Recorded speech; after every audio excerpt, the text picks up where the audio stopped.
Alrighty guys, good evening. Late stream here as per usual. Just slipping, oh my god. Slipping into the past here guys, as it goes. Tonight guys, we're going to be doing more of the OW2s, but we're going to go into podcast real quick here. Take a look at some of the Starfield benchmarks. I was looking at Just Cause in category I'm under.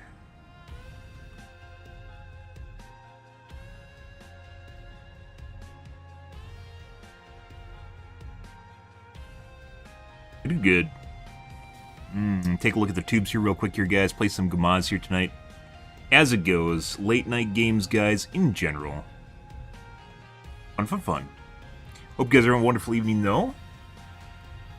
Alrighty.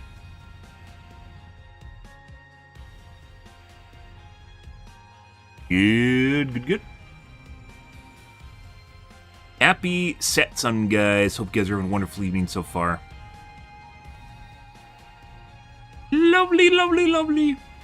Lovely evening.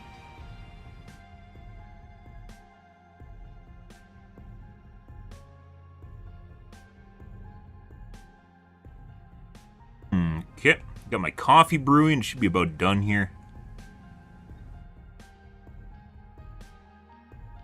Alrighty.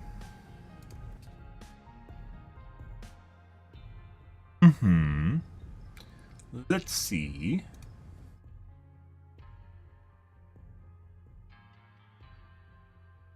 Iron Box. They had video, I think, for benchmarks too.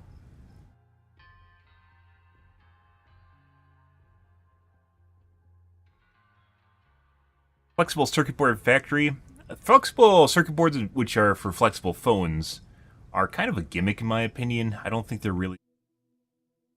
Basically, if it flexes, it's going to eventually break, is what it turns into. I don't think I'd ever want to have a flexible screen on a phone. Just thinking that it's going to go until like the technology's perfected. It's just one thing that's eventually just going to go wrong after another. I think they had an actual benchmarking guide or benchmarking video. The hub that did that? Maybe they both did it. I mean, this is a all-inclusive guide, guys.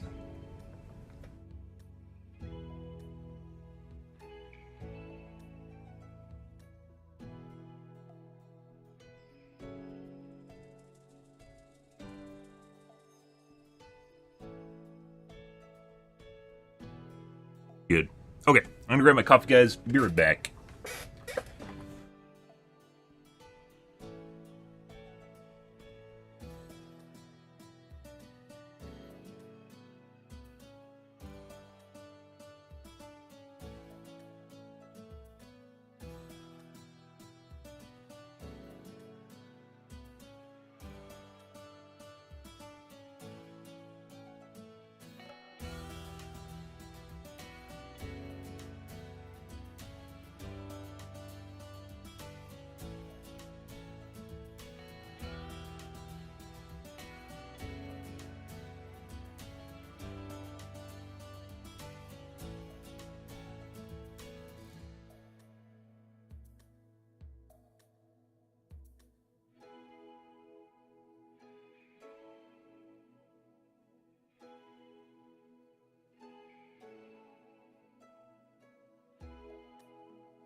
One of my machines decided to lock up, guys. That's great.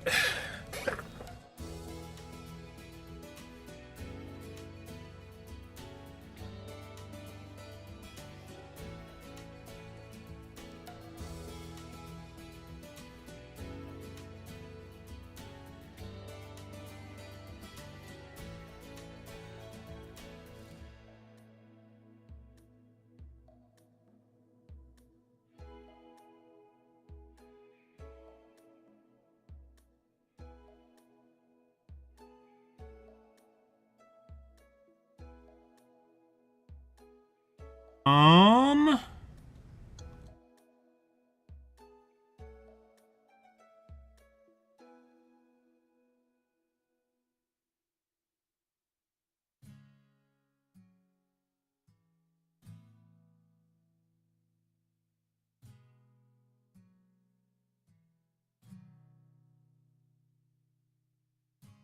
Oh my god. The fucking process, too. You know.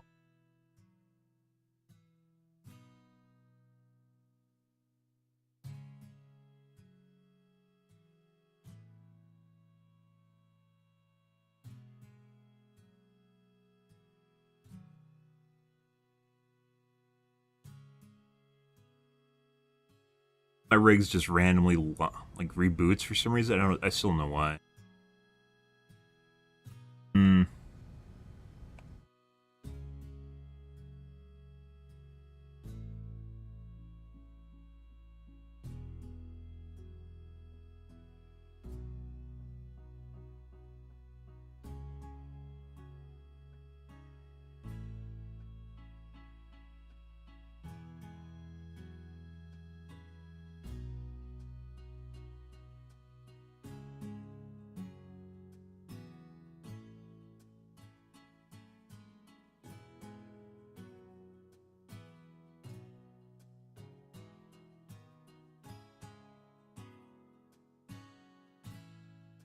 Okay. I'm... Like I mentioned before, guys, everyone wants to talk to me the moment I start streaming. It's fucking weird. It doesn't even matter what time of the day I'm streaming. It's just like people know, even though they don't know. Assumedly they don't know, but they know. Let's take a look at Hardware Unboxed. Starfield. Good. Welcome back to Hardware Unboxed. Today we're going to probably going to be benchmarks too in Starfield and tell you which settings are worth turning to Ultra and which are worth turning down to improve performance. That's right, optimization guides are back, and there's no better title to talk about right now than Bethesda Game Studios' hotly anticipated title. Starfield on PC is an interesting release. There are areas of the game that are visually stunning, there are areas of the game that look pretty average, there are areas that run really well, and there are areas that don't. And it's not always the worst looking areas that perform better. With such a vast number of planets and all sorts of different environments, from the interior of buildings and space combat to forested outdoor areas and barren wastelands, most gamers will have quite a varied experience. Bethesda also haven't done like Fallout, especially amazing job of the PC version, with several features that I would class as critical in a modern AAA title being absent. Native HDR support, an FOV slider, gamma settings, and of course Nvidia's DLSS upscaling are all not found in the PC version, even though HDR, for example, is available on the Xbox version, so it seems like the console version received most of the attention. There's also a few weird setting choices, like the omission of any texture-related options and a heavy focus on FSR2 upscaling across the various presets. In today's video, I'm going to look at all the game's built-in quality options and show you what settings to use for the best balance between visuals and performance in some of the more demanding areas of the game. This is specifically a GPU optimization focused video, so we're mostly concerned about improving GPU limited performance rather than addressing CPU performance, which is likely to come in a future video from us. For that, there's a lot of people that are saying, there's a lot of really confusing things that I've been hearing about this game, guys. It's actually pretty weird nowadays where people are assuming that a game will always utilize 100% of the TDPs, so TDP being the thermal headroom, the power envelope for the video card, and therefore you know it's 100% utilization. Like there's literally a utilization number because all games don't utilize parts of the GPU the same. And it's like the differences between architecture and differences between games will utilize it differently, and it's just like all of a sudden like Twitter discovered that it's not going to be at 100% like TDP when it's at 100% utilization. They're like, oh my god, it's not GPU limited because it's a 600 watt card and it's only using 200 watts. Yeah, no, that's not the way it works. Also, I think it's 460 or something like that for the 4090. That's not the way it works. That's not, yeah. Because different cards will use different parts of the GPU differently. It's going to result in different TDP numbers. It's almost irrelevant, to be perfectly honest. It depends on the game and what they're doing. Sometimes it can optimize it and make it better. But that's like, yeah, you're looking at like what the game is for the most part, and maybe they'll improve it in the future, but that's not really something where you're just like, oh, you can get an extra 50% performance out of this video card because I said so. Yeah, if it's using like every part of the video card at once, that's not really the way it works though. Fucking weird. 70, a mid-range to mainstream GPU that's representative of many systems and is in a performance class that needs optimization. We could have used something like an RTX 4090, but with that card you may as well crank everything to ultra, so today's guide is focused on improvements for mid-range gamers.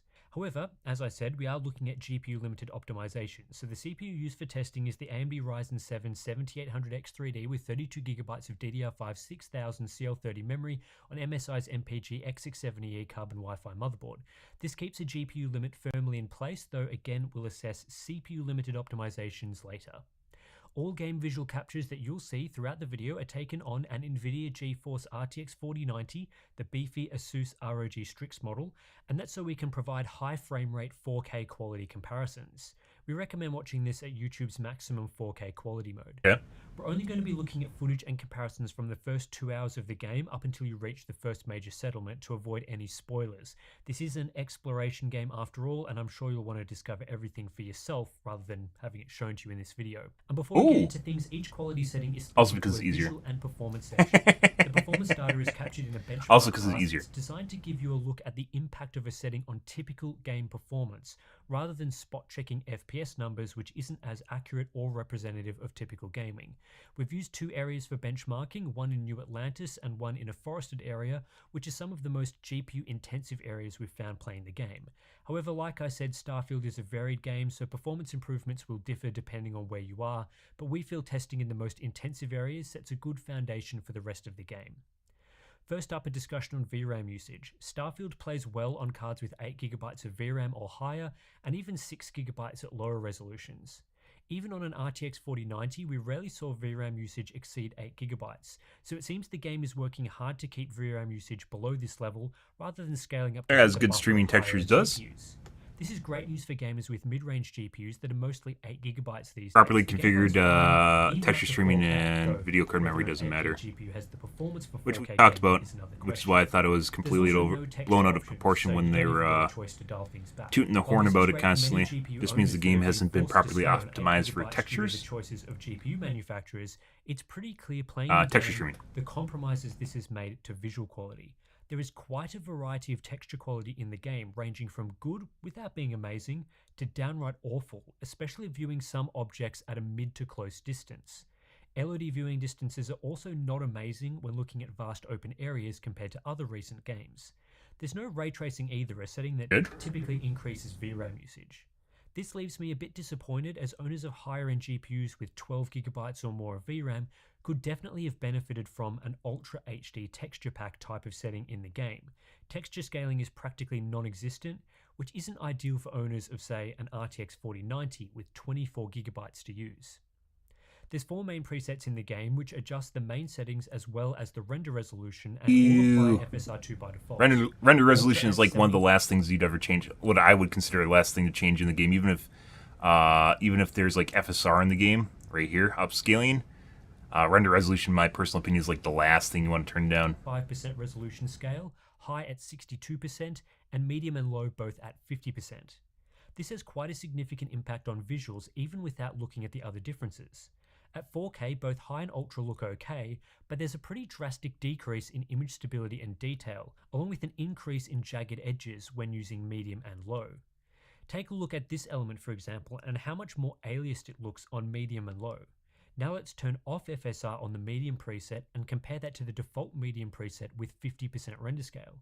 Pretty large difference in visual quality. Here's another example showing a significant loss of detail from their default render scale options.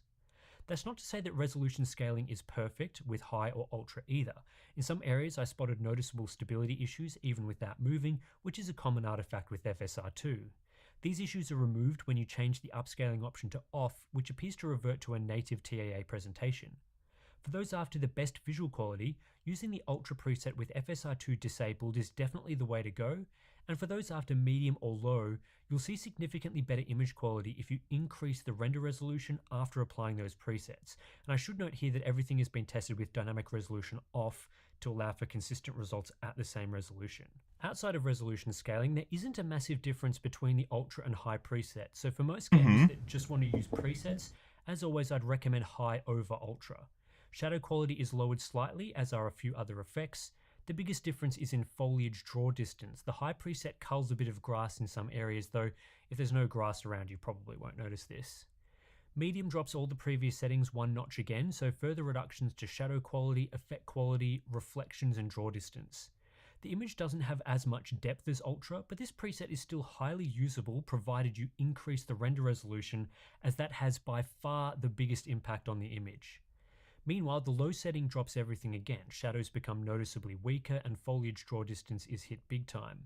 The world is much flatter with this setting, as things like ambient occlusion get dialed back, but I have seen much worse low settings than in Starfield, so for those with weaker hardware, you'll still get a lot of the environment details and ambience that you would get on high settings. It almost seems like they've talked about this before, but I mean I've talked about it as well. It's like the difference between ultra and high is almost 26% advantage using high over ultra, 66% using medium over ultra, almost completely unnoticeable, like ray tracing. And as such, like having it on gives you a huge, or off, just gives you a huge the render resolution.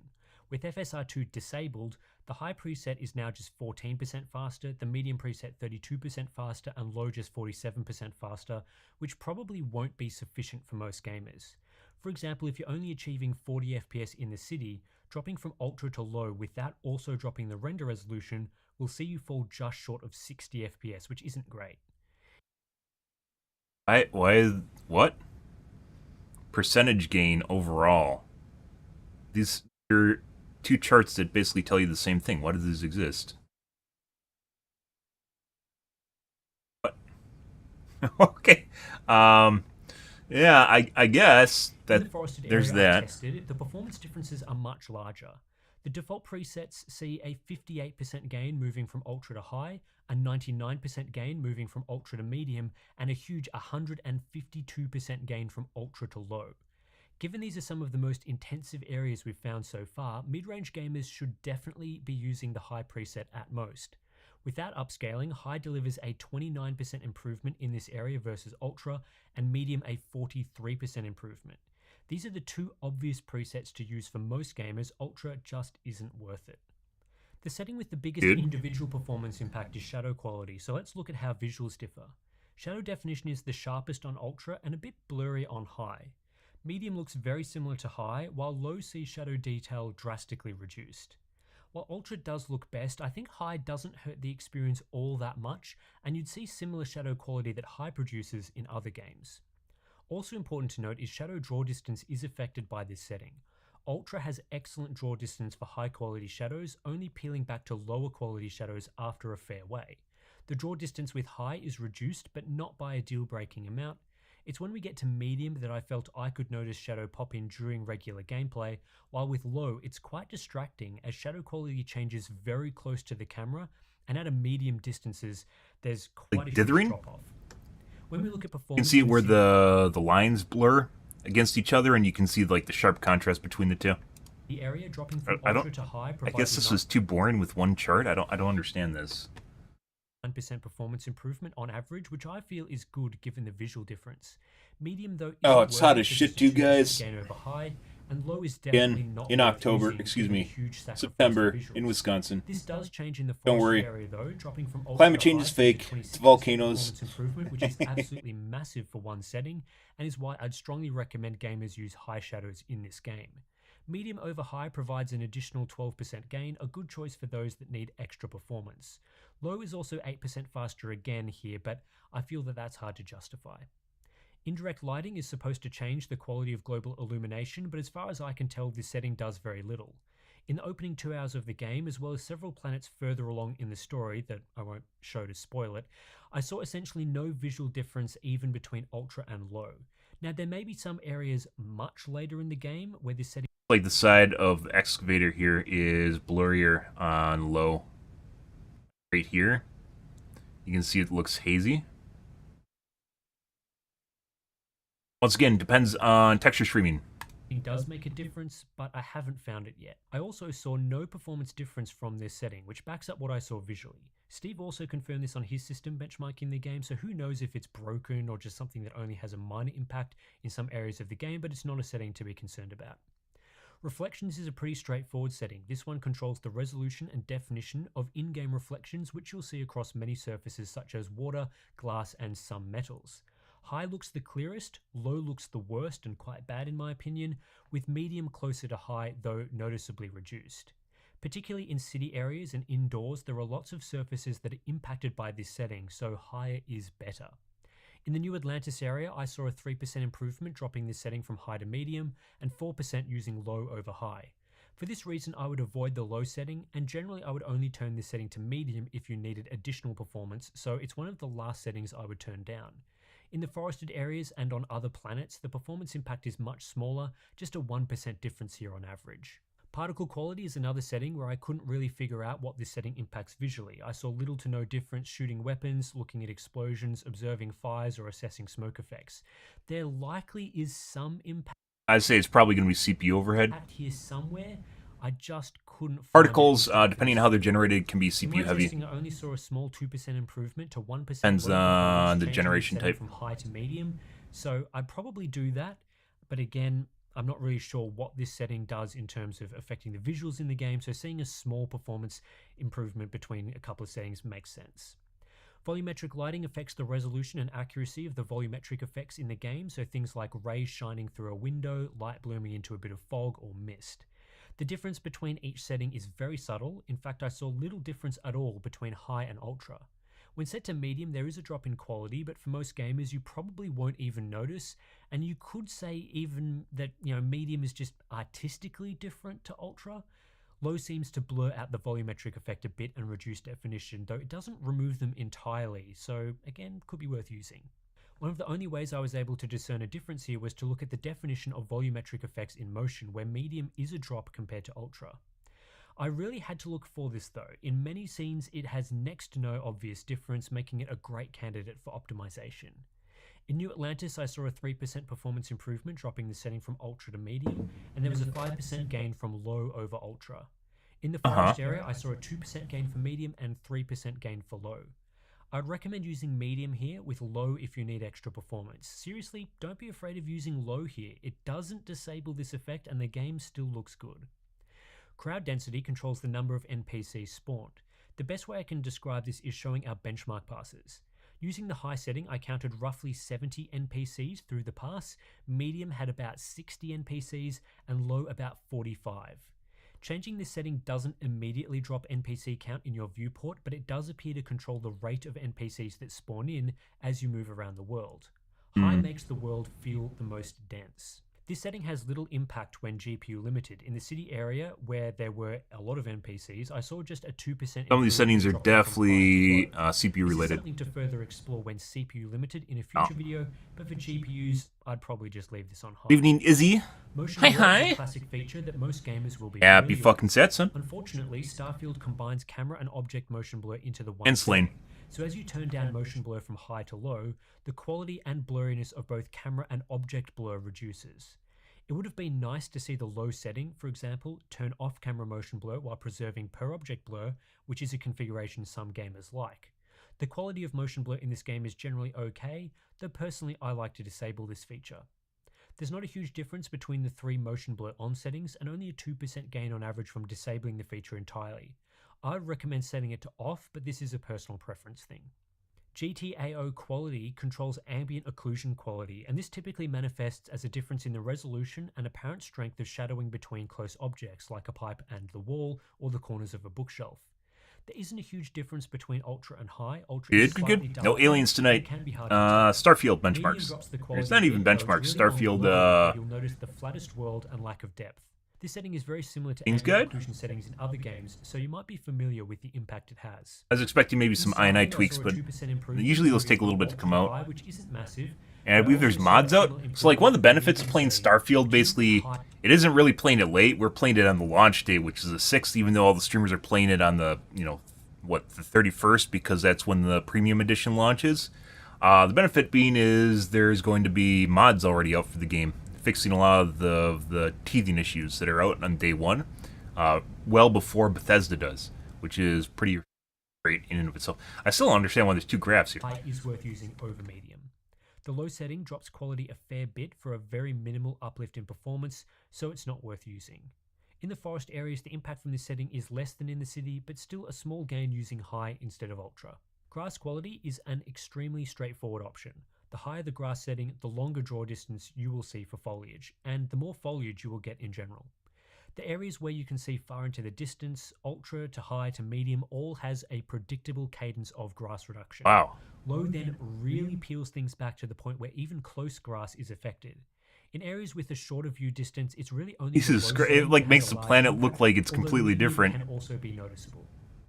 In city areas with little foliage, it makes There's gonna be popping too, like you're gonna see the rolling line of grass. In our forest test area, there is also very little impact with our mid-range GPU while GPU limited.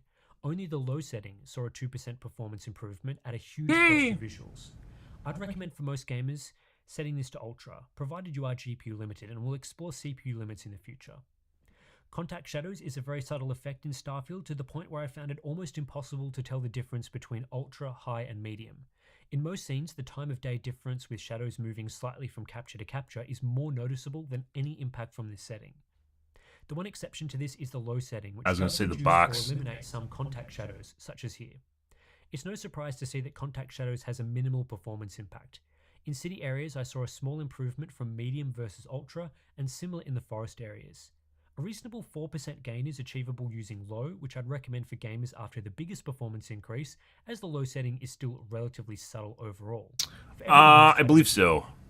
I don't. Yeah, I think so. I don't know. Baldur's Gate is multiplayer. It's kind of funny because I'm looking at some of the.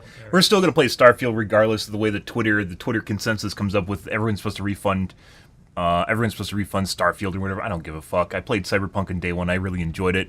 Regardless of it being buggy, it was still a very enjoyable experience. If you didn't enjoy it, wait 3 months and then play it. You know, you are in control of when you play the game, regardless of when your friends are playing the game. And whether or not the Twitter consensus tells you should refund the game and never play it, despite Cyberpunk being a phenomenal game in my opinion.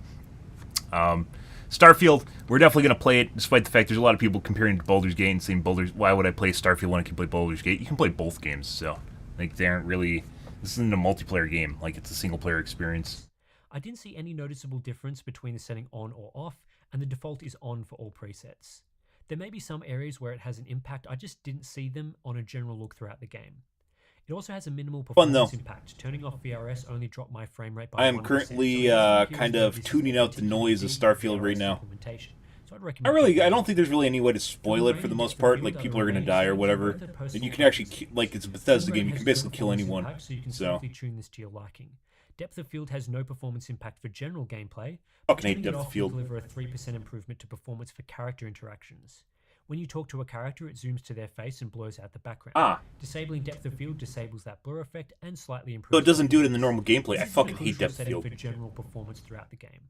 Lastly, I wanted to talk about. That's actually kind of neat. The settings on offer here are lackluster, just upscaling off, reverting to native TAA, FSR2, and CAS upscaling, which is just spatial upscaling with a sharpening filter. There are no modes here. Starfield instead uses a resolution slider and even allows you to run FSR2 at a 100% resolution scale. As far as anti-aliasing goes, so running either upscaling off, CAS at a 100% render scale, or FSR2 at a 100% render scale, you're best off either using upscaling off or CAS with sharpening set to your liking. Upscaling off is softer but less prone to motion artifacts than FSR2 even at a 100% render scale, and CAS is slightly sharper. For general upscaling and using a lower render resolution, the output quality is determined significantly by your native resolution.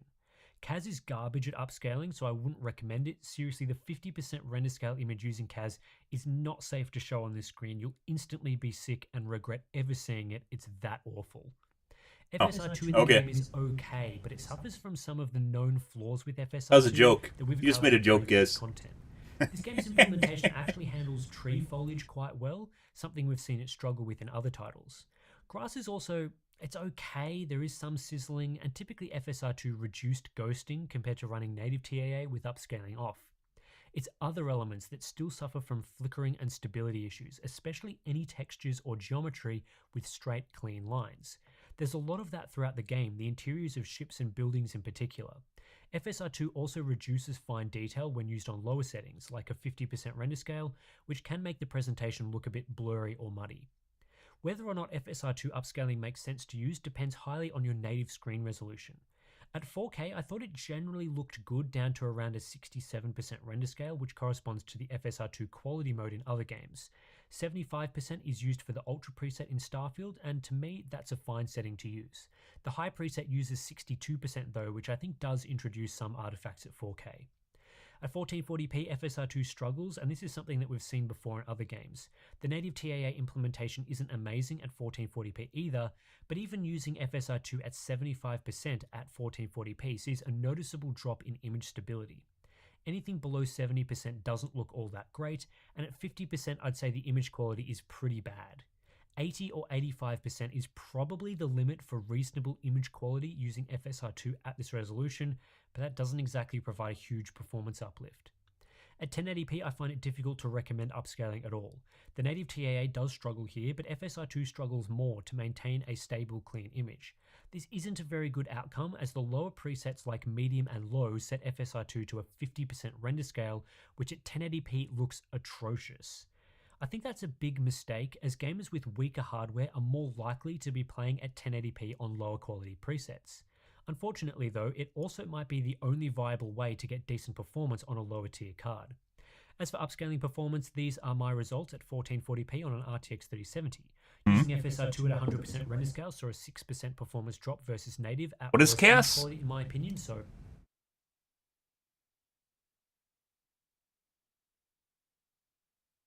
Deli FX CAS upscaling.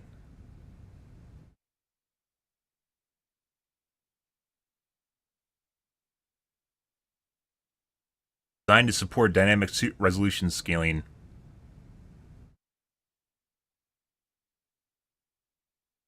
Oh, it's so you can use the dynamic performance. rule that out. CAS sharpening saw a 1% hit, so that remains viable. Then we saw a 15% performance gain for 75% scaling, 23% at a 67% render scale, and 30% at a 60% render scale. CAS performed better, offering a 20% improvement at a 75% render scale for a much worse image. Whether or not this is worth using will depend highly on your final resolution and tolerance for artifacts. Combining all of these recommendations together, we have the hub quality and hub performance presets, Ooh. noting that we aren't recommending upscaling options here. If you want to improve performance while maintaining a very good presentation, we'd recommend relative to ultra settings, Fuck film grain. turning down shadow quality to high, particle quality and volumetric lighting to medium, motion blur to off, GTAO quality onto high, and contact shadows on medium. If you want a further performance improvement using our hub performance preset, drop shadow quality and reflections to medium, set volumetric lighting to low, GTAO quality to medium, and contact shadows to low. These presets in our new Atlantis test area offer a 19% and 35% performance improvement over the Ultra preset respectively. This makes hub quality a little more performant than high settings while maintaining settings like grass quality, while the hub performance preset is similar to medium with better image quality. The advantages are more significant in the forest area. Hub quality offers a 39% improvement compared to Ultra, while hub performance offers a 64% gain versus Ultra. Most of this comes down to the reduction in shadow quality and volumetric lighting, with a few other stacked benefits. This makes hub quality more like medium in performance in these areas, with hub performance more like low, while looking significantly better in my opinion, but typically you will only see these sorts of performance gains in these forested areas. The rest of the game is much more like what you see in that city area testing. And you can see the quality improvements here. Using the hub quality settings, in my opinion, delivers image quality between the high and ultra presets. Though of course, it will depend on the area of the game you are in. Gamers after the ultimate visuals will still want to push settings like shadows, volumetric lighting, and GTAO to the max, but this is a good compromise. Hub performance is a juiced up medium settings with a few benefits, especially to grass draw distance if your system is GPU limited, while dropping a few settings to low like volumetric lighting and contact shadows with only a small hit to visuals.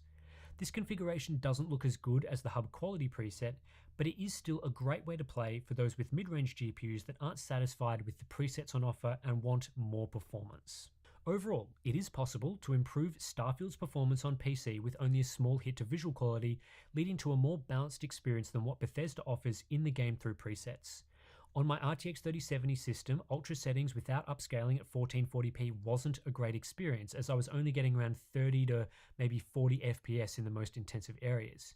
With some tweaking, it's easily possible to get a 20% improvement to frame rate before needing to mess around with resolution scaling while maintaining pretty good visual quality. I'm sure there will be a wide variety of opinion on how Starfield runs and whether the visuals justify the performance. I think this is quite an intensive game to run, and I'm not sold on how it looks in some areas. Texture quality in particular could have been improved to deliver a sizable improvement to the presentation at a minimal performance cost on GPUs with enough VRAM. But it's hard to deny that some of the handcrafted cities and ships do look fantastic anyway. That's texture streaming, guys. Like, regardless of him saying you can use more VRAM, if they're using texture streaming properly, they don't always need to use VRAM. Like, VRAM is like the hammer when you can use smaller hammer, I guess. It's the answer, the nuclear option to having more textures when there's smarter ways of using textures in a game, which is why they don't always need 8 gigs or 12 gigs or, it's 24 gigs of memory. Tweaks you can achieve acceptable levels of performance. There's plenty of room for improvement here. Bethesda need to add in standard PC features for a AAA game like HDR, an FOV slider, and gamma settings. Modders have already created an FOV mod for the game, which is good to see, but it should be a native option. I also think the visual scaling relies too heavily on resolution scaling rather than quality scaling, though I'm not sure how much further things can be cut back without affecting the ambience of the game. Unfortunately, this means that gamers on mainstream hardware will likely have to play on fairly low settings at 1080p with mediocre upscaling. Speaking of upscaling, there is a mod for Starfield that swaps FSR2 for DLSS. Game's boring for people to play. Already, which I'd recommend trying for those that have I'm gonna play it. I don't care. Gaming at 1440p or 1080p, FSR2 in Starfield is not great, as we've seen from AMD's upscaling tech in other games, so DLSS will likely deliver. It's a Bethesda game, which means it's going to be long and quest-heavy, and generally open-ended. The game's built-in options, but I'm just making you all aware that a mod does exist, and really, Bethesda should have included DLSS in the game anyway, especially if they were going to be relying so heavily on upscaling for some of their visual presets. If they want to use upscaling so significantly, they probably should have included the best upscaling option for people with NVIDIA GPUs. Anyway, that's it for this optimization guide. Hopefully this will be useful for people that are just starting to play Starfield now. Obviously, at this point, we're sort of very early into Starfield in terms of patches and things like that. Both AMD and NVIDIA do already have game-ready drivers, so that's not so much of an issue, but I would expect some patches to hopefully improve performance and add in features in the future. Things like the indirect lighting setting, for example, maybe that is bugged at the moment and we'll see that fixed in a future patch or something, but this is how the game is performing now for people that are jumping in right away. We will be back soon with a look at performance, overall performance in Starfield across a range of GPUs, so check that out if that's not already on the channel by the time you're watching this. And yeah, if you want to support our testing and videos like this, if you want to say, hey, keep making the optimization guides, then please do consider supporting us directly through our Patreon or Floatplane. Links are in the description below. You'll gain access to some cool benefits like BTS content, Discord chat, and all that sort of stuff. So thanks Interesting. for watching. So, I mean, some of these options, it depends. Like, when you play a game, usually you can find kind of like the hidden gems that you can just turn off, and it really doesn't matter. And that's kind of like what they did here. Performance preset is similar to shadow quality. Particle and volumetric lighting are the big ones from the looks of it. There's no resolution scaling. It's just resolution, and that's it.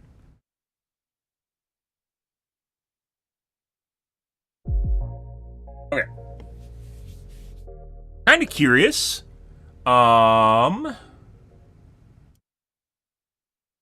Take a look real quick at, was it Hub then? Or Gamers Nexus?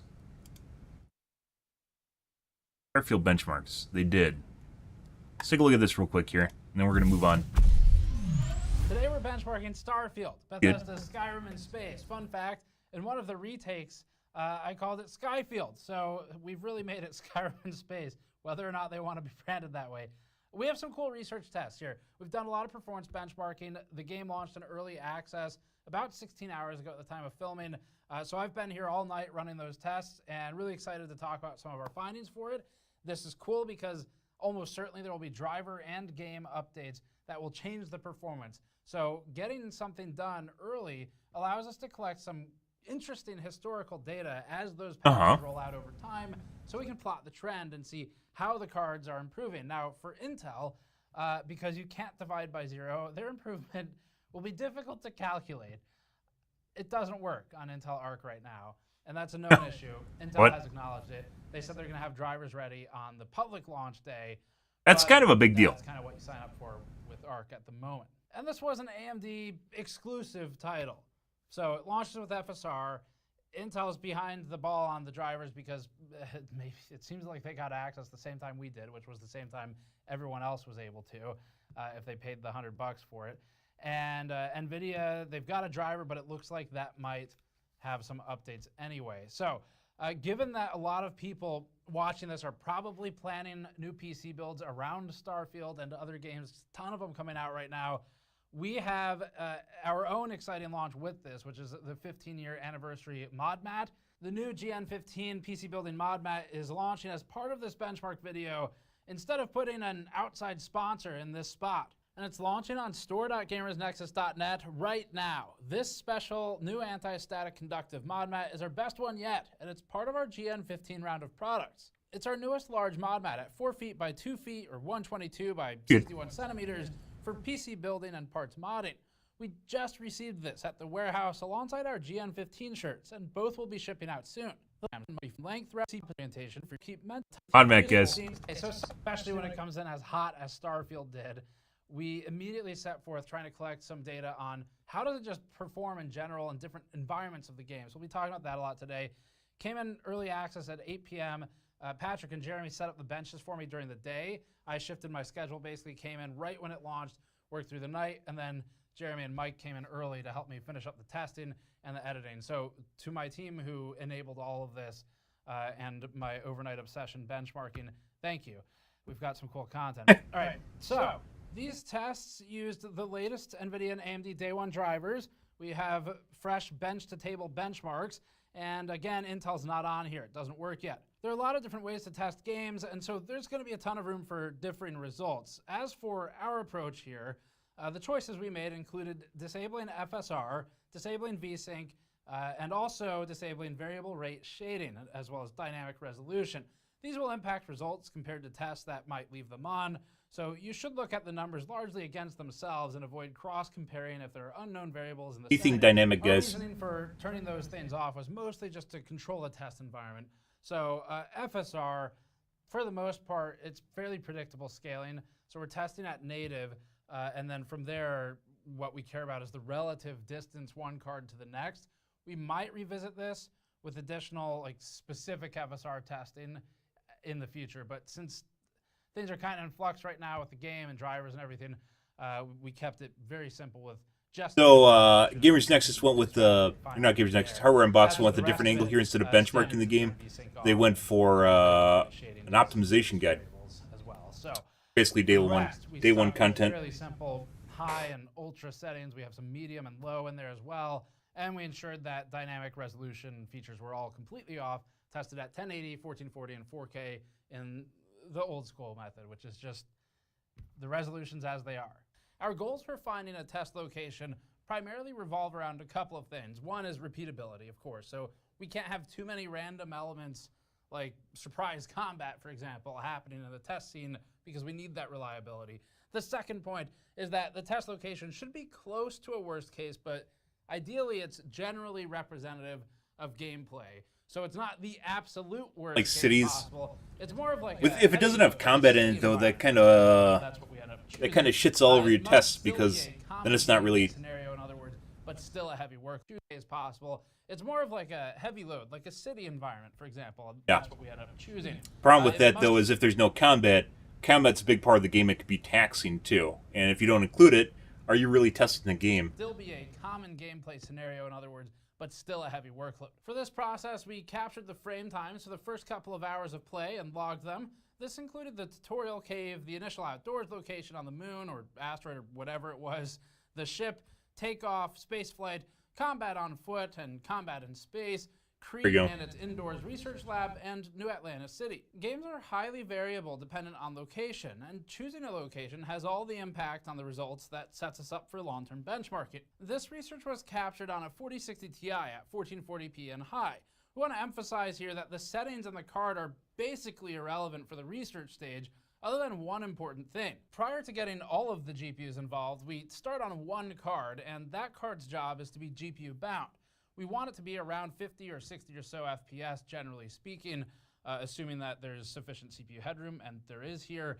And that's so that we can find locations that show scaling. So ideally, we want to be able to see a wide range, assuming the game has a wide range of types of play, like non-combat, combat, dense cities, and open areas, and space in this case. So for this, we choose settings that typically put us closer to that sort of middle 50, 60 FPS range, and then we can scale from there. Here's the chart. We have FSR, upscaling, dynamic resolution, and variable rate shading all disabled here. So there's no FSR upscaling at all. The 4060 Ti at 1440p high held in the 70s in a few locations, notably inside one of the areas of the early cave and inside the lab on Crete. And again, the importance here isn't the absolute frame rate of the 4060 Ti, because if you don't have that card or want it, then that's not a helpful number. But what is helpful is the range. So we observed in the 40s FPS average for initial conversations, where high poly detail is loaded in for characters' faces. Outdoors, roaming ranged, but we saw mostly in the 40s there as well. Space combat and space flight had us typically around 50 FPS, plus or minus a bit. Takeoff had a severe frame time spike a couple of times actually, but as this moves to a hands-off animation, that just doesn't seem as important as, say, in actual gameplay. We also captured 2 sets of 10 minutes of gameplay shown here in Atlantis City. These numbers are useful to give us a fuller picture of averaged frames across large parts of the game, with loading screens removed from the numbers, because those are pointless. These should also be considered fairly representative of play.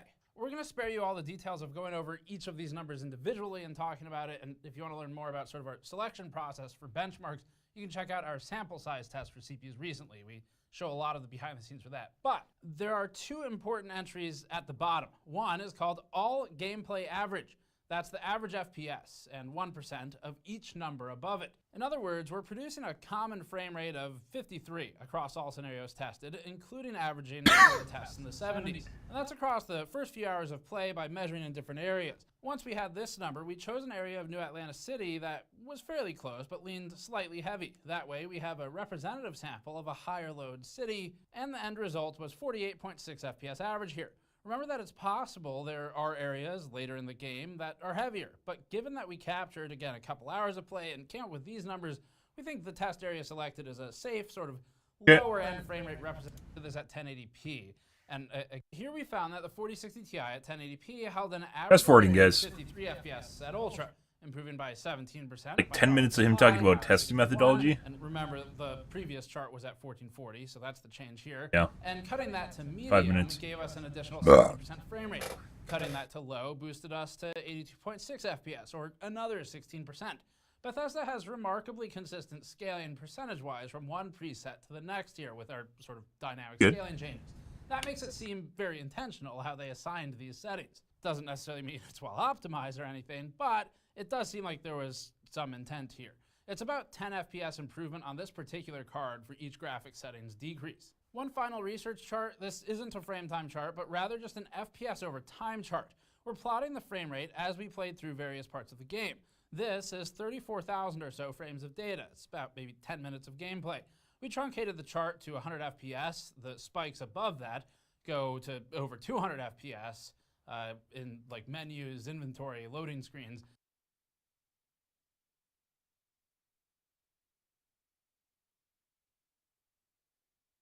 They converted frame time to frames per second. It can't actually be a frame per second because that would be over a second. And a frame time is an exact number.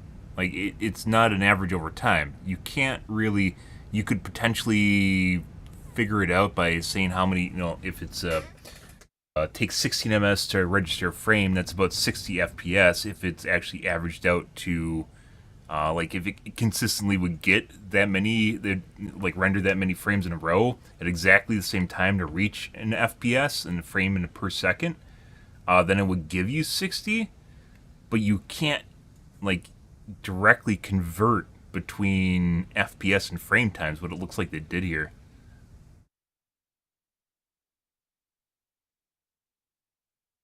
And that's just, it's I guess to make things less confusing for people, which is actually more confusing if you know what they're doing. With most of the numbers clustering around 50 to 60 FPS average on this device and with these settings. The game has some plunges, but otherwise it's relatively consistent. We'll look at the run-to-run consistency with standard deviation of just a few of the GPUs that we've tested for this one. This is not an indicator of the GPU's quality, but rather the... So they're immediately going to variance prior to actually showing results? An average of thousands of frames of data, and we have a minimum of 4 upward standard, so as the densest one. And remember, we did all of these cards in like 12 hours or so. So this will get us started out at 100 FPS, and then we'll keep adding to these as we approach the 7800 and 7700 average FPS, but it's basically about 100. The RTX 4090, the RX 7900 XTX, and the RTX 4080 can all be ignored. They're all bottlenecked. These just didn't have enough scaling room. You're not seeing a difference between them because there's not any room to see one. We'll have to wait till we get to 4K to start seeing that, and we'd need either a much higher end CPU with a higher clock, or an area of the game with less CPU load. And this has some crowd density to it. Shifting attention to unbound comparisons, the 6800 XT remains a strong modern option, and it sits atop the 4070 here, with the 6700 XT technically leading the 4060 Ti, but they are functionally equivalent. The RTX 3080 remains completely viable here as well. Not much of a surprise, not old, and it was a good card. The 3060 Ti and the 4060 Ti have a good card, guys. You can get them for $400 on eBay. Which kind of makes lower end cards kind of pointless, doesn't it? 4070. And the last gen option can even surpass the 4060 Ti games at 4K resolution. The RX 7600 and the RTX 4060 are roughly tied in average frame rate, with the 7600 having a technical lead and a price advantage, at least right now. As for older hardware like the 1070 and the 2060, we'd have to turn to lower settings for these. We added these at the last minute. Yeah, the 4070 is 590, cheapest one. It's nice to see the older hardware in modern games. Now, we didn't test many cards at 1080p medium, but here are the ones we did. The movement in absolute FPS isn't much. The 1070 and the 2060, of course, benefit from the drop in settings, but not enough to move the needle without other settings reductions as well. The RX 7600 overall does well relative to the rest of this group, especially with its newer sub-$250 price that we've been seeing around. We only ran 2 cards at 1080p low. Here are the results for them. The 4060 gained about 10 FPS against its test at medium settings previously, with the 2060 gaining a little less than that. Moving to 1440p and high settings, the top remains bottlenecked, although it's reducing a little bit. The equivalent FPS between 2 resolutions for the top 3 cards indicates that bottleneck pretty clearly to us. The more relevant comparisons happen below the 95 plus range. The 4070 and the 3080 are about equal here, with the 4060 Ti and the 6700 XT also close in rank. None of the lows in this chart jump out to us as particularly bad. In general, they're not keeping pace with the average as well as we'd like. Normally that red and blue bar would be a little closer together. Yeah, we've talked about this many times over the years. But they're consistently closer the 1% averages is the better. Same with 0.1%. You want all these to be aligned with each other, and you can see it spreading out as it's going up, even though this doesn't. This is a single-player game, so it doesn't really matter as much. 1%, 0.1% get you killed in first-person shooters, like if you're playing a multiplayer game. Here, not really that big of a deal, and you can see that it's like linearly going up like this. Relatively, actually, it just kind of planes off here, where the FPS goes up, and then just kind of turns into more. That'd be like, the bigger the difference is between 1% and the 0.1% or the 1%, the more noticeable it's going to be. 0.1% generally represents big stutters, where 1% represents, or is the opposite direction? No, 0.1% represents big stutters, where 1% represents like micro stuttering issues. Disparate across all devices. So that gap remains true. It's not like it's any one particular card that is the result of it. It's just, this is the game at this point. We're on to 4K high next. We didn't do as many tests on this one as the prior settings due to the intensity of the configuration. The RTX 4090 predictably leads the chart, but it's by a technicality. By reality, it's tied with the 7900 XTX. They're within run-to-run variants of each other for average 1% and 0.1% lows, which is actually really impressively close. The RX 7900 XT manages 87% of the performance of the 7900 XTX at 64 FPS average. The RTX 4080 is just behind that at 58 FPS average, which means that the gap between the 4080 and the 4090 is 30% here. That's about the same as we've seen in other games dating back to the 4080 review. The 3080 is also near its usual distance from the 4090, although a little. Once again, guys, I mentioned this before. If I had a choice, because I'm basically locked into NVIDIA, if I had a choice between NVIDIA or AMD this generation, I 100% would have got an XTX. At launch, this was a $1,000 video card, and this is a $1,600 video card. Look how fucking close they're. Like, it's not even remotely close. Like, sometimes the 7900 XTX would be around 4080, and sometimes it's around the 4090. That makes it an insanely good deal comparably to the NVIDIA series, but they never marketed it that way. They just said all video cards are bad. Well, they might be overpriced. It is very clear that AMD is definitely the breadwinner as far as like price performance goes here. A little higher than we've typically seen. It allows the 4090 a little over. Not just one game. There's multiple games. But it's a little on the high side. You can check our old 4090 review for more of that. As for all these cards under the RTX 4080, remember that we're 1, at 4K, and 2, establishing scaling in a relative sense. It matters more than the absolute FPS for the way we run benchmarks. You can reduce settings or add upscaling and increase the frame rate to good playability on something like a 6800 XT here or a 3080, and with FSR, even lower than that. But for testing purposes today, we're showing the ranking of the cards relative to each other. The 1080 Ti once was among the few early cards that could really handle 4K games well, but for this one, it's just not able to do that, at least not without external assistance from modern upscaling techniques. And to be clear, I thought it was always a joke that they could handle 4K. We haven't tested that on the 1080 Ti yet. The game's still too new. 4K Ultra is pretty simple. We don't have many cards that can run this well, so it's a limited list. The RTX 4090 ran 4K Ultra without upscaling and in the city at 68 FPS. In $1,600 compared to $1,000. They're different prices now today, but that has the 700 XTX and the 4090 once again about tied, with no meaningful difference between them in any of the 3 reported metrics. The 7900 XT allows the 7900 XTX a lead of 14%, while the XT non-second X leads the 4080 by about 14%. Again, the 4080 leads the 6800 XT. And the 7900 XT I think was 900 on launch, which is like the 4080 was 1200 at launch. It's an option here. It's not a particularly great experience at 40 FPS, but it's not far off from something that would be fine. And dropping settings or adding FSR would get it the rest of the way there if that's really important to you. So recapping some interesting findings. First of all, the reminder once again, repeated it 3 times, sorry, but this is important. This is day 1. And so we push really hard to get as much. This is the way the game will be forever. I know so. That's what they say on Twitter. It is going to change. That means if you look at the video in 6 months from posting, you should probably check our channel for a follow-up or for the most recent GPU or CPU review for that period, because this situation with drivers and game software, it's going to change. But the data is still really interesting, and the data itself may remain relatively scaled the same as it is today. We'll see. Right now, AMD has very competitive performance in some cases. So as compared to the 4090, it's actually particularly competitive. As compared to the 7600 and the 4060, they have a strong foothold there compared to some of the other games we've tested in the past.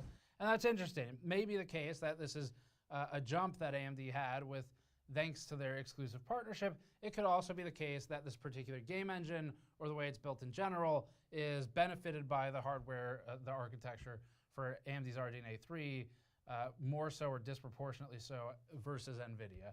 And we see that sometimes where one game versus another, you might have a 15% swing or something, and the number is based on how it behaves on that particular architecture. It could be a memory thing, it could be bandwidth, it could be ROPS. There's lots of options there. Intel will revisit as soon as they have a driver, so we'll have really soon on that. I mean, that's kind of a big deal. It's pretty taxing, so just kind of weird that they didn't have early access to the game, to be perfectly honest, to make their video card work with it. I guess, you know, Intel is an extremely small part of the market, but it's still kind of weird. Maybe did they reach out to Bethesda? Did Bethesda say no? I'm sure AMD and Intel got, or AMD and NVIDIA got the game early. Or subjectively, what we think of the graphics or anything. Good evening, Abushia.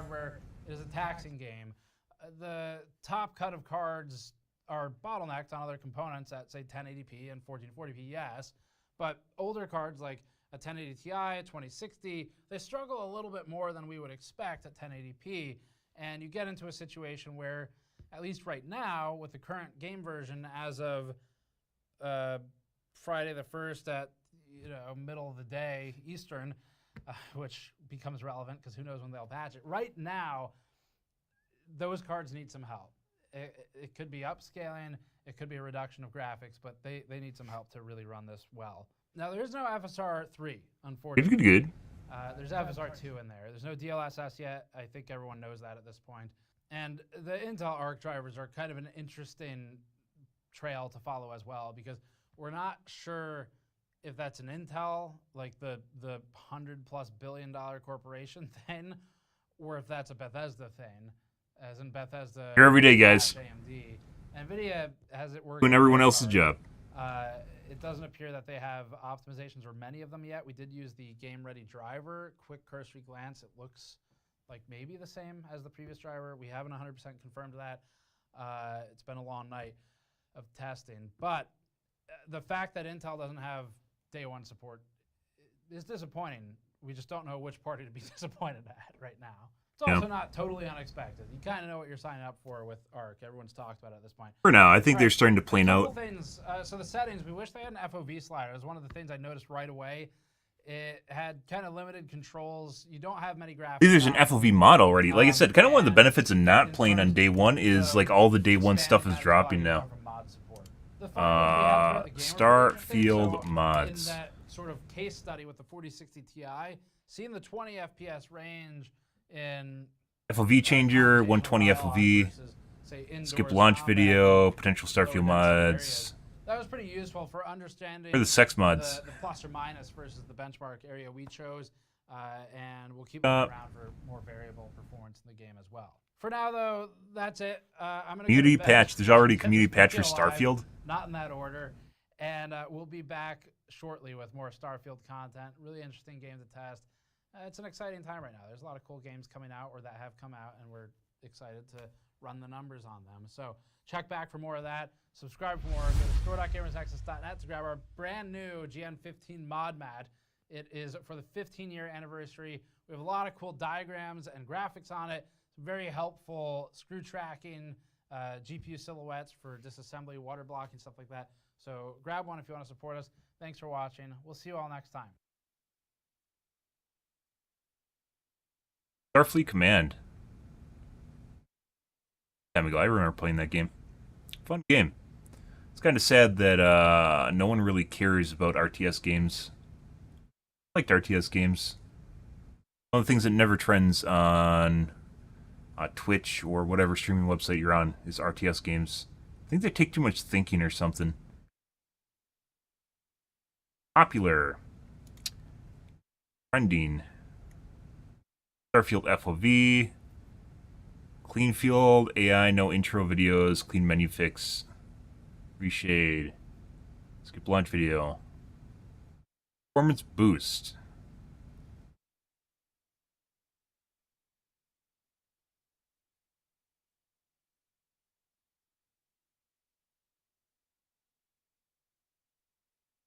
Mods.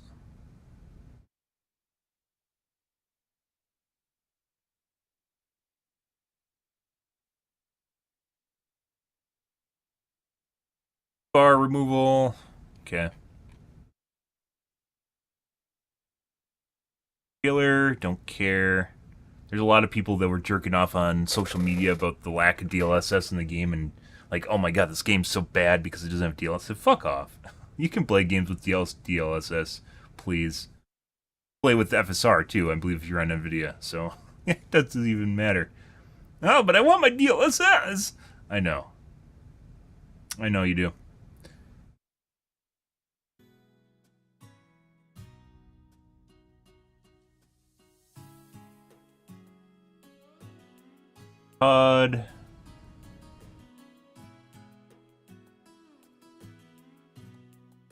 Neutral LUTs, no color filters. Oh. Big one, I hate color filters.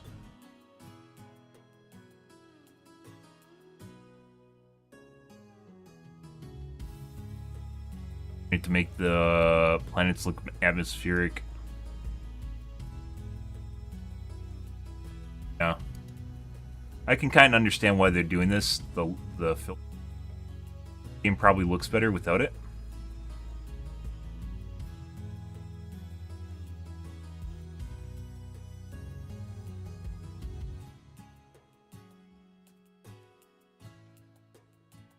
Ability.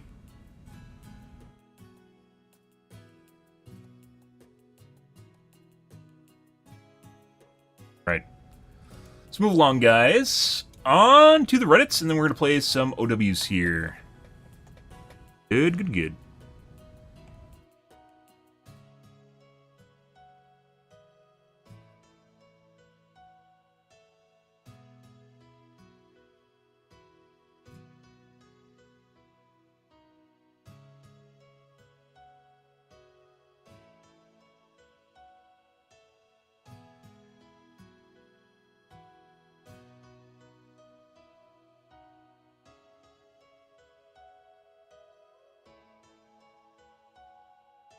Friends 5K during first ever match? Nope, that's okay.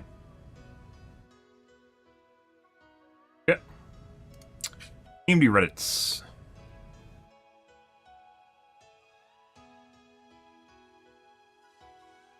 Lovely mail. What are you even talking about? If you don't know what I'm talking about, don't even respond to me. I hate people who are like, what's Brett waffling about? If you're too stupid to understand what someone's saying, don't even fucking open your mouth. Jesus Christ. It's one thing if you want to learn, but if you're so stupid that you can't understand the topic matter, why would you bother responding? Yeah.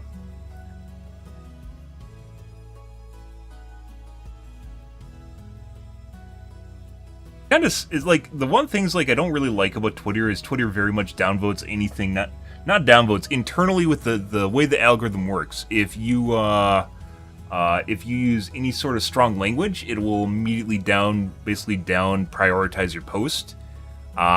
So like it limits your visibility. But there's some people that are just absolutely dumb fucks, and you want to call them out on it, but you can't. So fucking stupid. Otherwise, it just buries your post gets buried, and it's like you didn't even respond to him. So why would you respond to him in the first place? A lot of people I just don't respond to.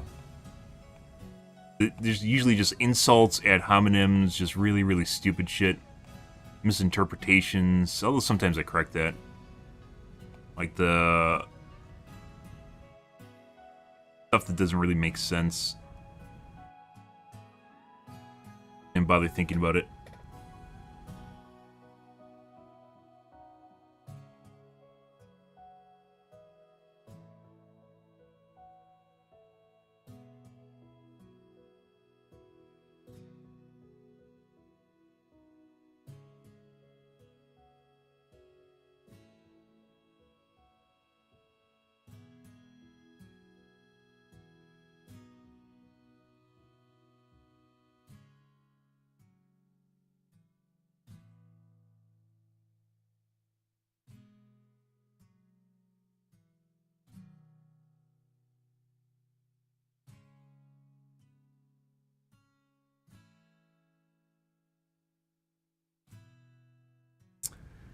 StarBU benchmarks? Yep.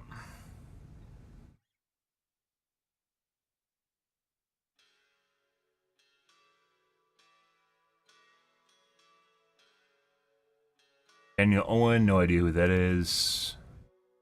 I mean, TechTuber. There's not really much in TechTubing space to up and come to, so. When the 7950 X3D came out, guys, we went through the tubes to find the best TechTubers to look at, and a lot of them were pretty bad, like not even worth watching. And got some angry messages because of that. People throwing temper tantrums against Xeno reminds me of something. Yep. New Killer, obviously OP is not. He's like a bad Nemesis, bad Demogorgon, which is... Demogorgon's not that great. Nemesis is probably one of the better B-tier killers, but not super amazing either, so that's not saying...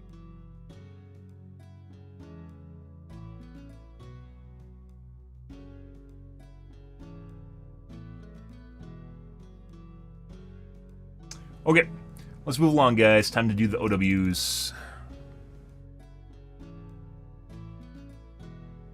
Send my laptop in too. I need to RMA my laptop. I have to go back to a shit top, and that's going to be absolutely painful. Like, one of the reasons I bought my new laptop, well, relatively new laptop, was because I got tired of my shit top dogging down. Yep, it's Starfield, Overwatch. We'll be playing Starfield, guys. Probably take us a couple weeks to go through everything, but we will do that.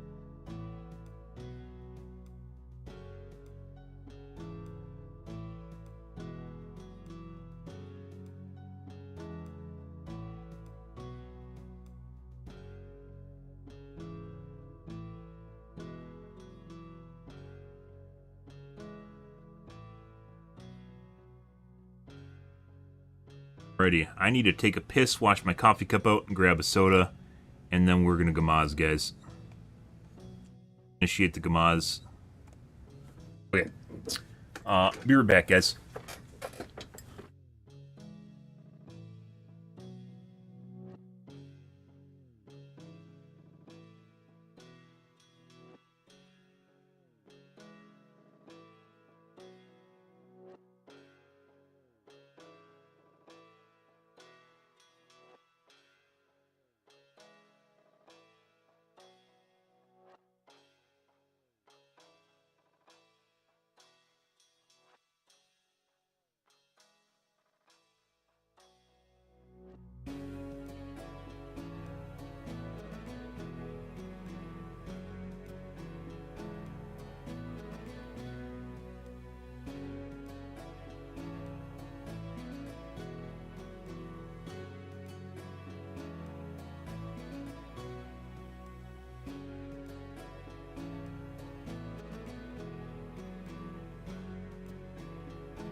Alrighty.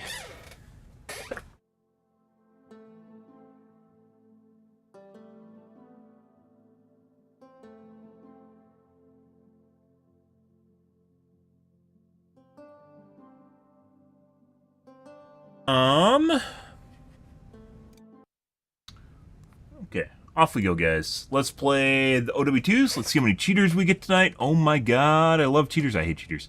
I love cheaters so much.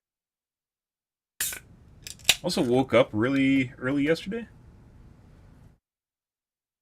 Definitely feeling tired. It's like your body just knows. Even if you get a decent amount of sleep, it's like your body knows. It's just like, fuck you. Probably also have sleep apnea. But getting that diagnosed takes a shitload of work. Unfortunately. I haven't gotten it done, so...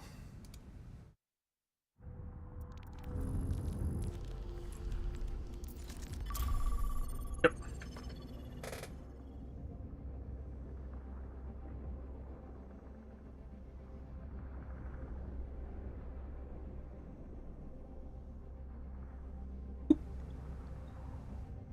Right spot.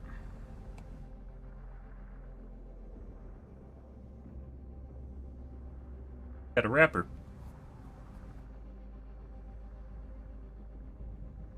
Yeah. Yep.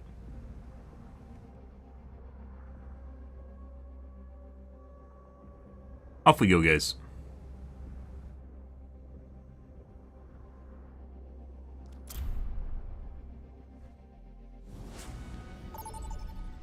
Like, you click that button, I swear to God, it puts you at the head of the queue if you go into the practice range to limit their server utilization.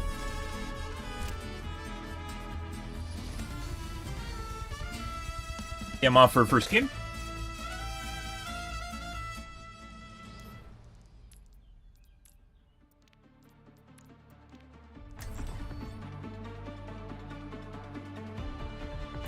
Ready. Strike from above. Pre-flight checklist complete. Running clean and hot.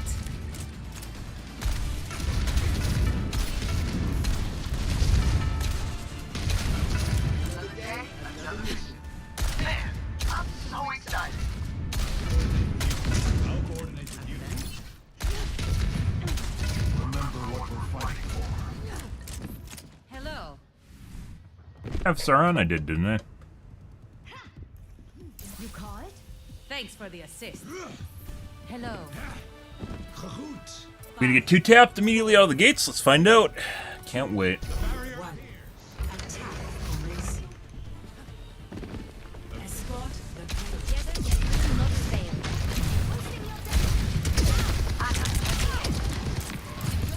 Went back to spawn to grab the soldier.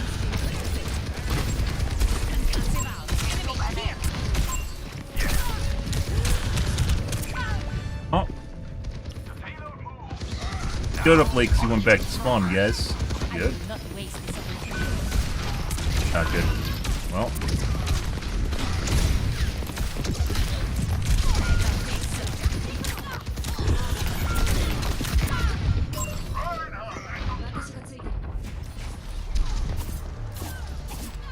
Tried to get her out.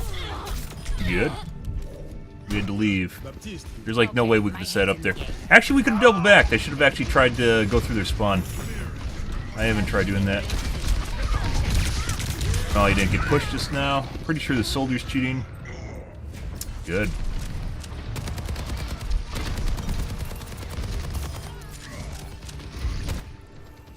I don't stay down.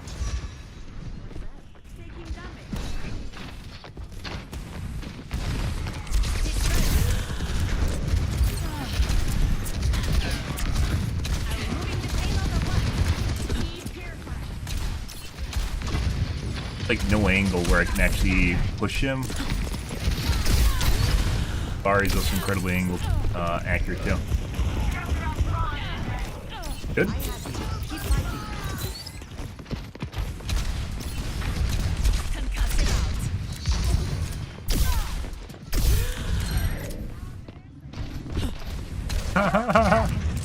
Cool. I mean, I don't blame him. Let's check for squads.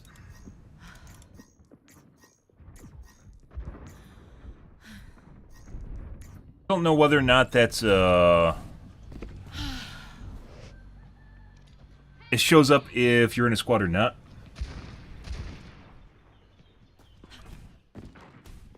Only can accept squad invites from people in your friends group or whatever it is.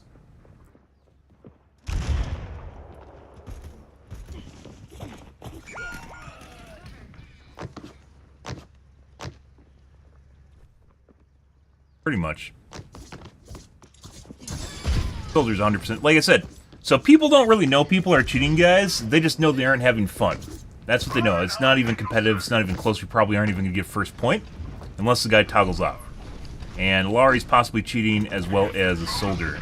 And I don't know about the Ash because they haven't actually lived. Like, we haven't stayed alive long enough to actually do anything. That's auto. We're going to report her at the end of this. That was 100% in auto cleanse.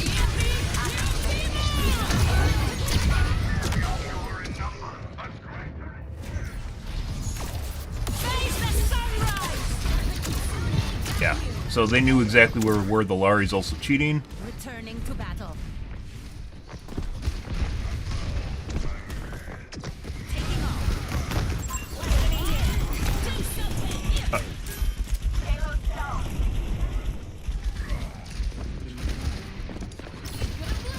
Only reason we're in this match, by the way, Only reason we're in this match right now is because we're looking for report data at the end of this. There's almost no way, like I said, unless these guys toggle off, there's almost no way we're gonna get first point. Perfect. So. The fuck was that? 60 seconds remaining. Yeah? Increasing altitude. Yeah. They have to do really stupid shit. Let the kitsune guide you. Secure. Positioning.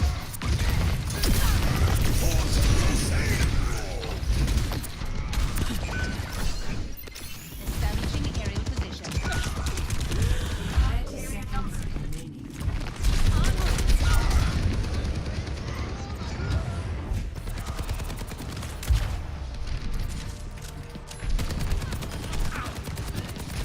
And 100 damage Let's rocket. show 'em some air power. Good. Good. 10 seconds. Not that it matters. No. So they have 3 people on their team that are cheating, which is Alari, the Kiriko, as well as Soldier for sure is cheating. Good shit.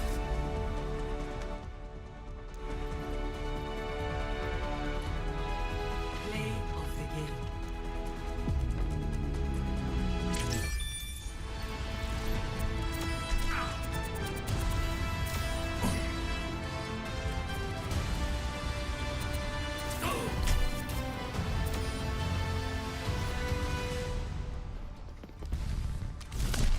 Okay.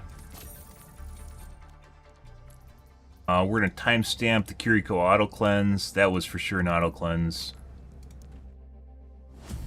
Shit. Ready for battle.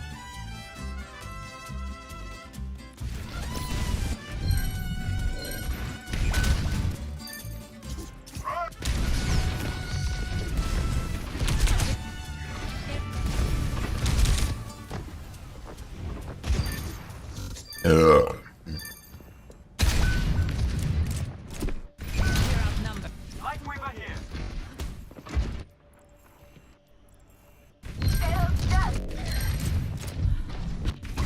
Concussed.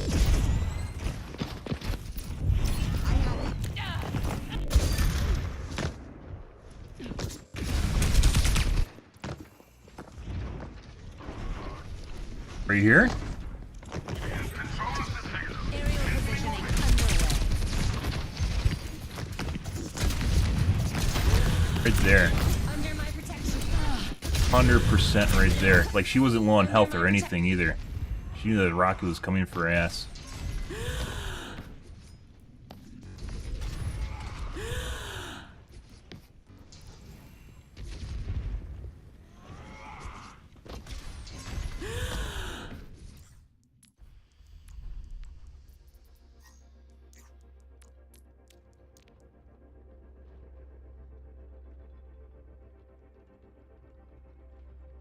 Occasionally you get this where there's like no prompt in any way, shape, or form that they're about to get hit by a shitload of damage and they just do it immediately.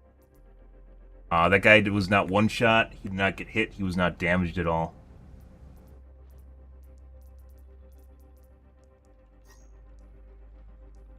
Ari now.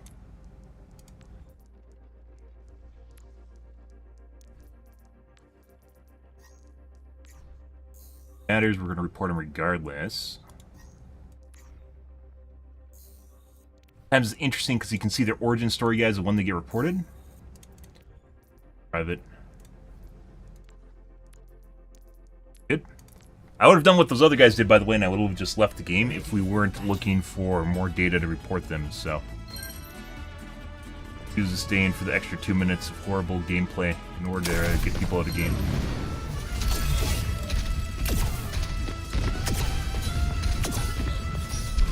They're actually flicking away from the targets. Snap to the target is extremely linear, and then the snap away is not linear, which is why I talk about them snapping away from targets or flicking away from targets.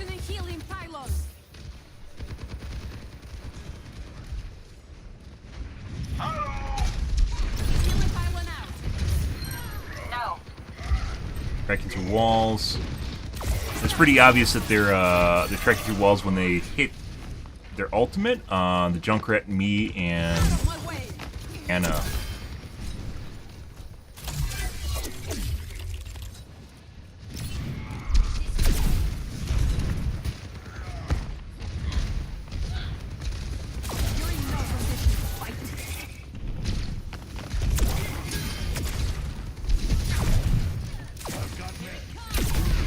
All over the place too.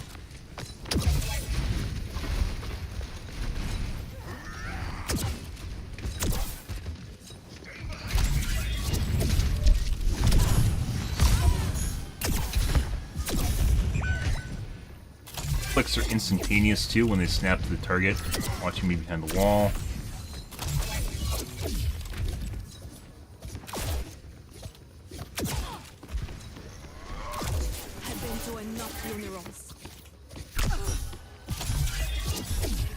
Reaction time. Can't even look at the angles, he's just looking at walls right now. Like, look at this. Like, he's looking at the Kiriko through the fucking wall. They aren't even bothering looking at the angle. Kiriko. There's angles, guys, you can look at. Doesn't even bother with that.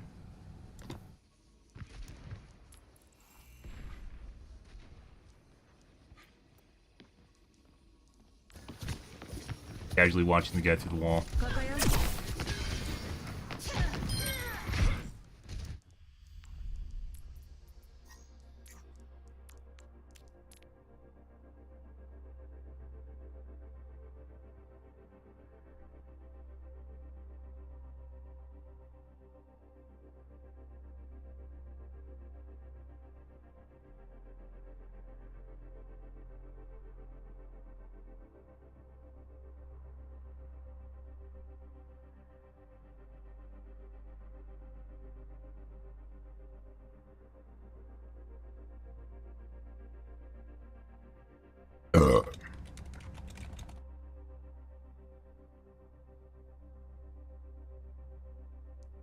Next game. That's fun. First game of the night, guys.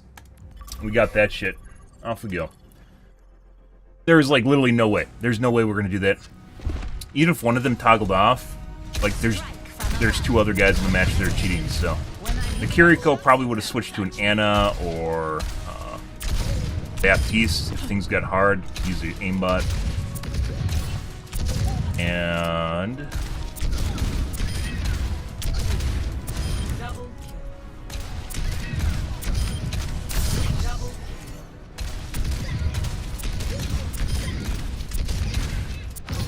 the Lari was already cheating. Lari's do a shitload of damage.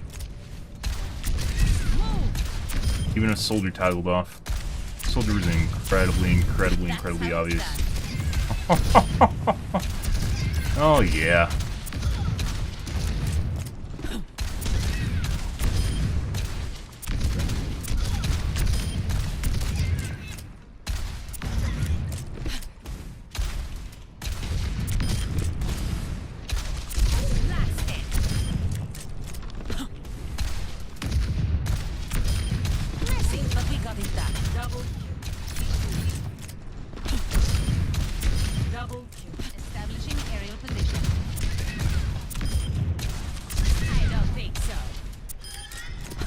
Good. Happy Satsang, guys. Good. Good evening.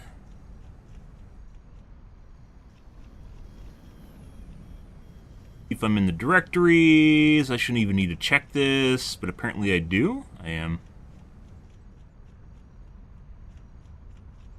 YouTube? What about Facebook? My God, I am. Lovely.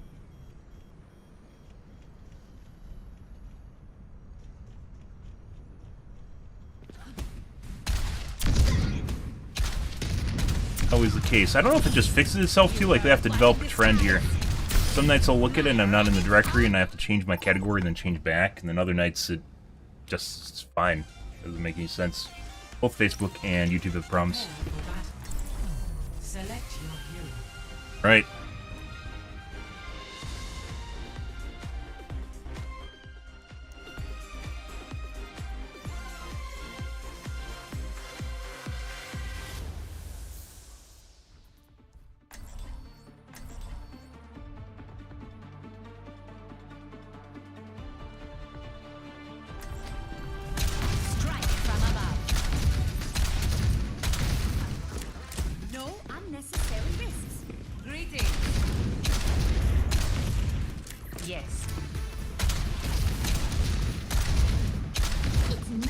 on home turf.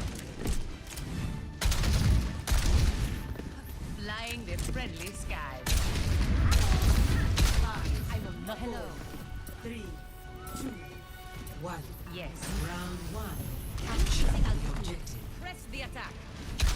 Stay away from me. Enemy here.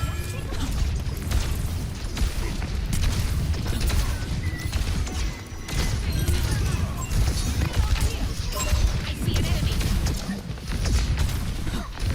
Repulsion. I see an enemy. Position and healing. Enemy over here.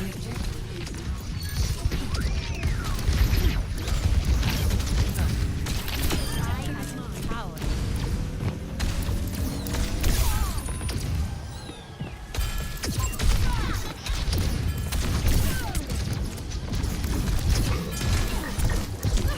Bait hook. Enemy here. Good one. Repositioning. Taking to the air. Just wait.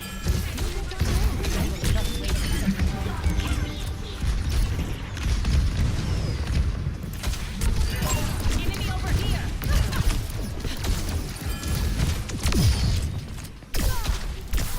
That doesn't stop. Thank you. Position and healing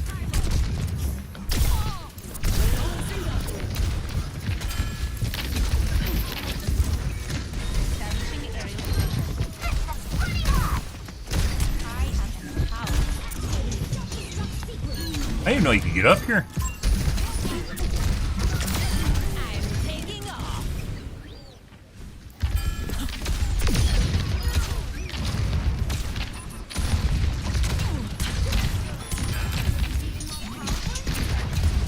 Enemy here.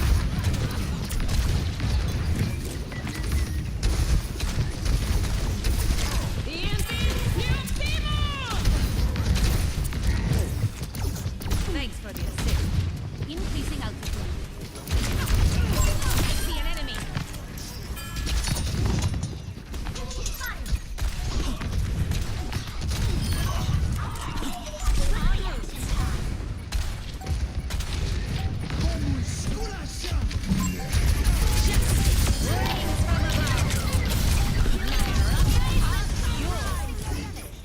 That was a lot of damage. Oh, this is kind of the opposite of what just happened in the last match, but this match, assumedly, I'm not cheating, so. Score 1-0. So the bashing is doing damage too. Well, there's that, and then we also have a heal bot, which is also helping things. It wouldn't have mattered in the last match, though, at all. Like, if we had a mercy heal bot, we did have a mercy heal bot for a little bit. It like doesn't matter. You get instantly like a mega attack, and you're just dead. Because the Lari headshots you, the fucking soldier hits you with a missile directly while hitting you with his gun, and then the fucking Kiriko auto cleanses shit. And there's also a Ash in the last match too. Round 2. Capture the objective. Sorry. Taking to the air.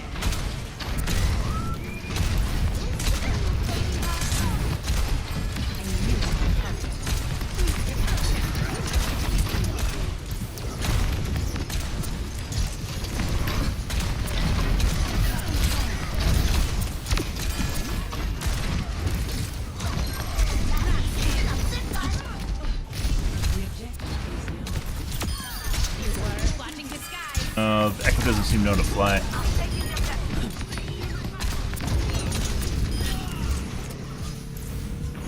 I will not waste this opportunity.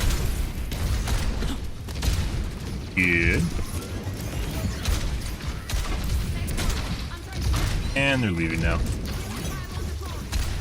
This, on the other hand, is just a very one-sided game. At least they're getting out of their spawn, though. The last match, we weren't even getting out of the spawn.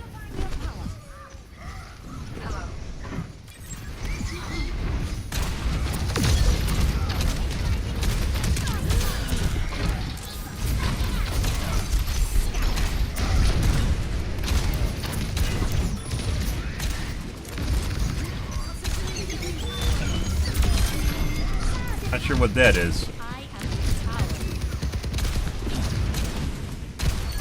Repositioning.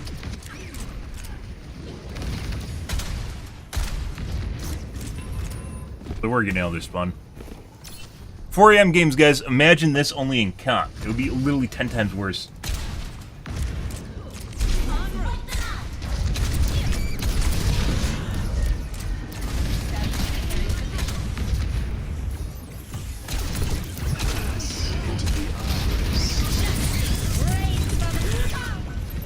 He moved. Most tanks don't actually know that they can't actually sit in Transcendence and be fine. But they can.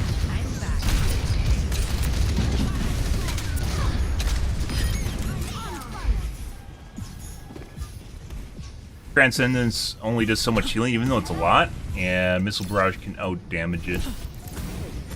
I will not waste it.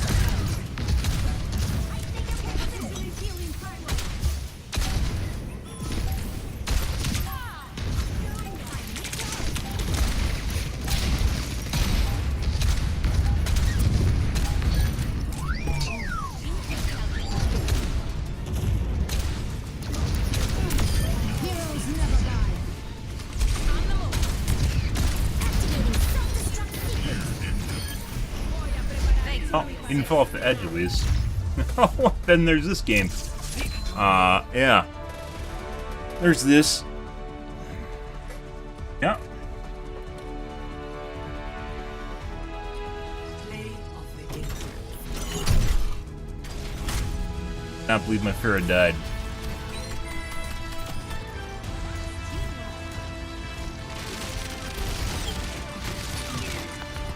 Pity death.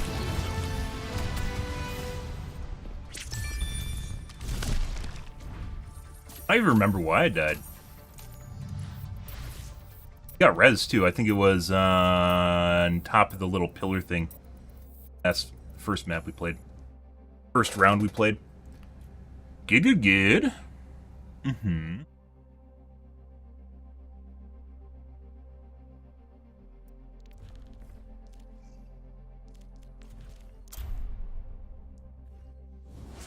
Even worth, like, where you're like, GG, man, GG, when, you know, in fact, we just kind of absolutely steamrolled them. Strike from above. Establishing area position. At least not that bad. En route. Messy, but we got it done.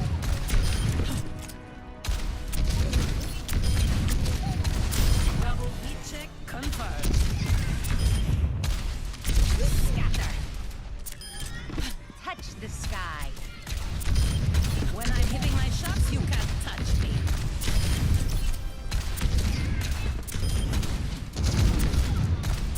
Taking off. Blasted. Forgot your parachute? Float like a jellyfish, sting like a jellyfish. Move! Yep.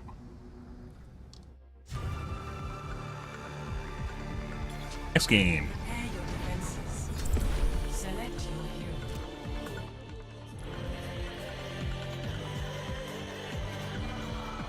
hero. Uh-oh.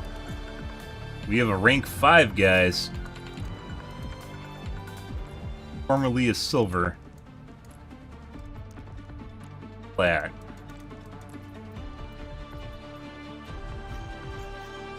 I don't think rank 5 is even achievable unless you got some shenanigans going on. The amount of votes you'd have to constantly get would be absurd. There's also another guy that became a plat from a silver. Good leadership makes all Think the they're grouped difference. together? Maybe. En route. Curse me all you Taking want. off. Without conflict, There is no future for humanity. And conflict with your mom in bed. Oh! And they say, Affirmative. 3, Want to know the forecast? 1. Attackers incoming. I'll have some. Stop the payload. Hey, goodbye. Bye. Increasing altitude.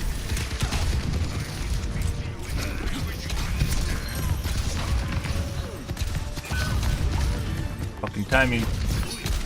I didn't even know there's a. Excellent teamwork.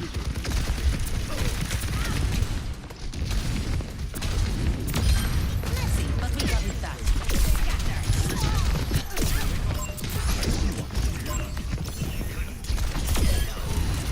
Aerial positioning underway. I need healing. And they say chivalry is dead. Robots, there he is.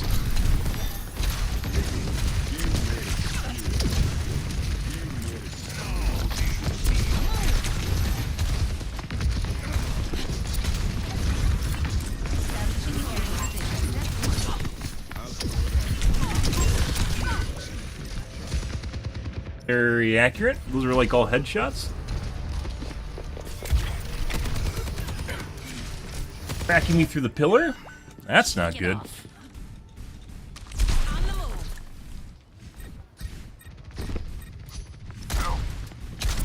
I see an enemy. We're outnumbered. Be advised. You weren't watching the skies.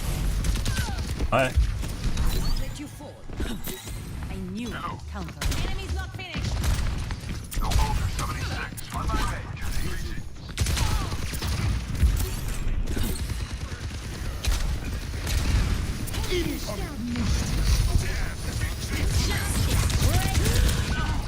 Oh my god. I would have killed him too if I sat on him. I thought he was dead, but he blocked. He's tracking through walls. This guy's 100% cheating. The soldier is, that is. Repositioning. I would have killed the Rom if I actually just kept shooting him. I thought he was dead, but he wasn't. He would have been dead if he didn't block. Underway.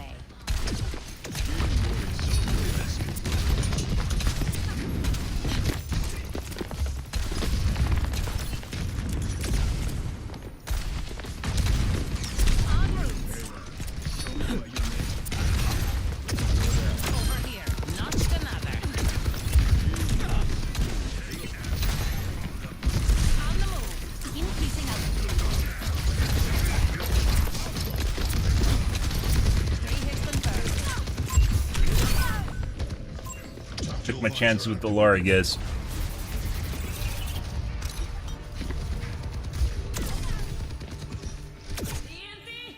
Always more to learn.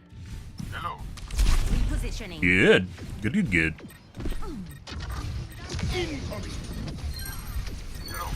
Taking off.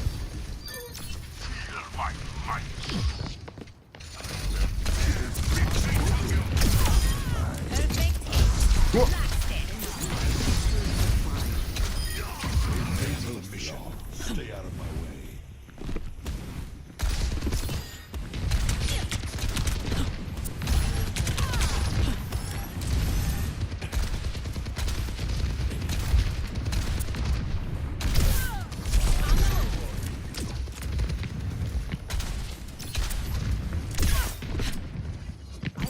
Issuing an alert.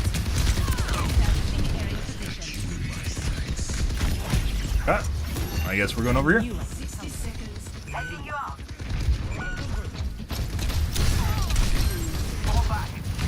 Enemy here.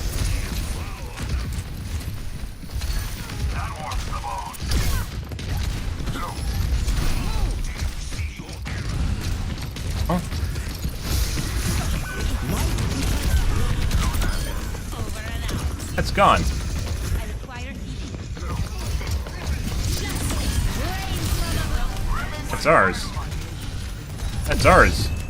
I thought that was the enemy. I hate how they fucking look the same color, guys. Like, they're like slightly different colors of pink or red or something. Oh, he's fucking pissed now.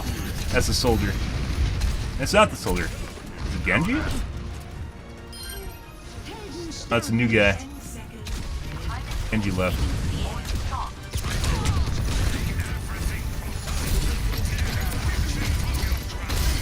My rockets are fueled. God.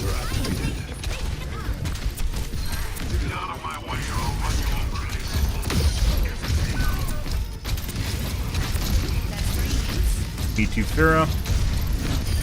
Can try and shoot us. No.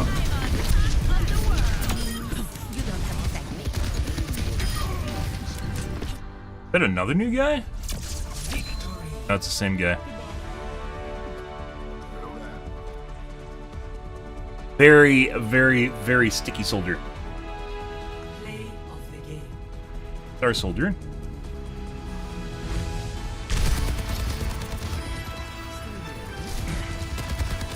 I've got you in my sights. Can't tell anymore. Generally, I don't look at teammates, particularly. He's probably cheating too, but generally, I don't look at teammates particularly because you have to draw the line somewhere. And since we don't have any inferences to go off of, i.e., we don't have any death cams, it doesn't give us basically leeway. Otherwise, we just have to watch the complete kill cam or complete match cam for him. That's a huge time sink. Hey, Idwin, how's your evening going? Meow meow meow. Meow meow meow meow. Meow meow meow meow meow meow. Save me. He's okay. This guy? Was this one of the Zero to Heroes we saw?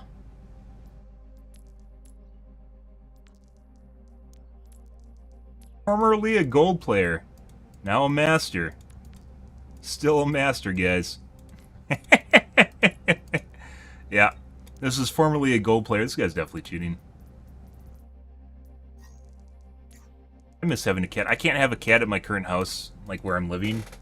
I miss having a cat. Cats are fantastic because they're like dogs you don't need to take care of. They just kind of fuck off whenever they want. It's like having a non-committal relationship. Fantastic.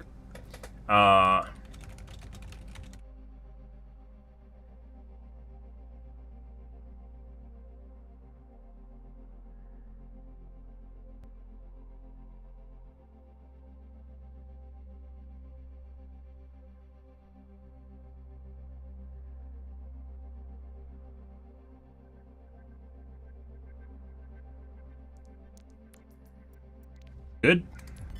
Gold to master. Everyone loves to see it. Everyone loves to see a Riggs Rich's story, right?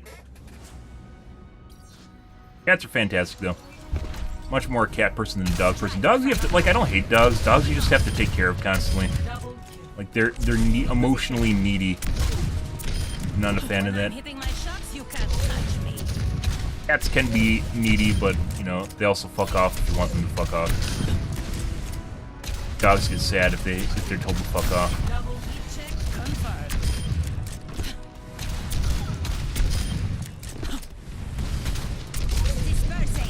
That being said, you can do a lot more with a dog than you can with a cat, right? As far as recreational activities. Prepare for battle. Select you.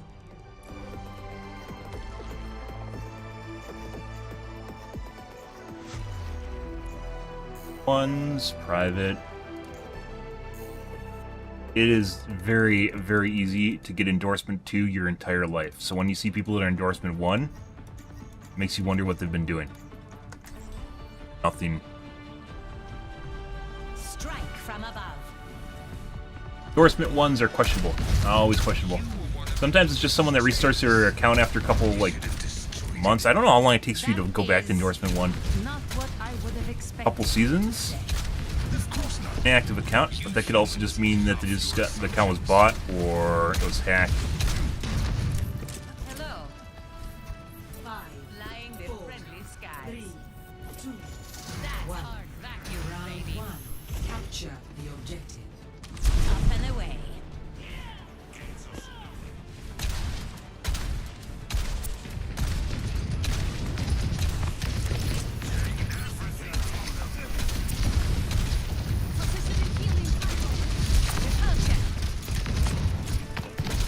Fuck's the rest of their team.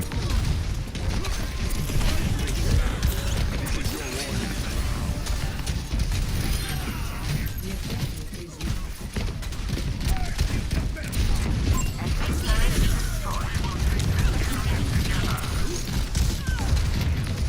I need healing. Oh.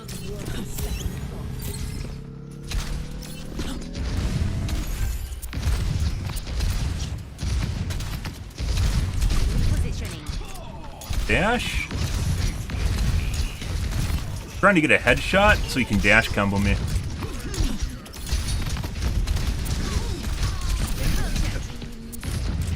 I think that actually landed on him, unfortunately.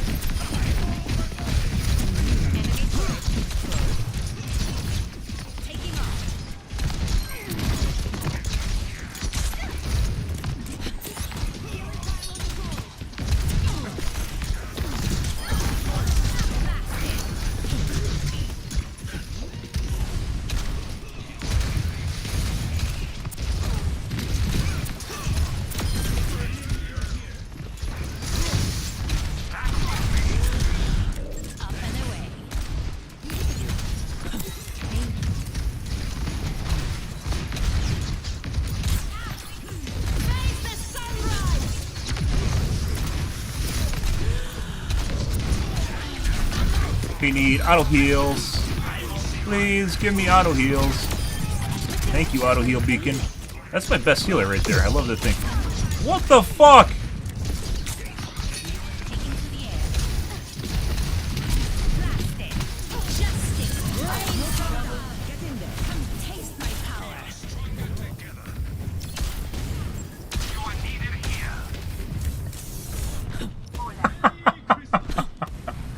These games, like, normally they aren't this bad, guys. These are very lopsided games.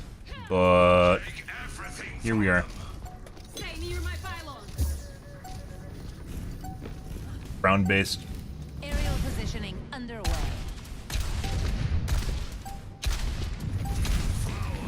Repulsion.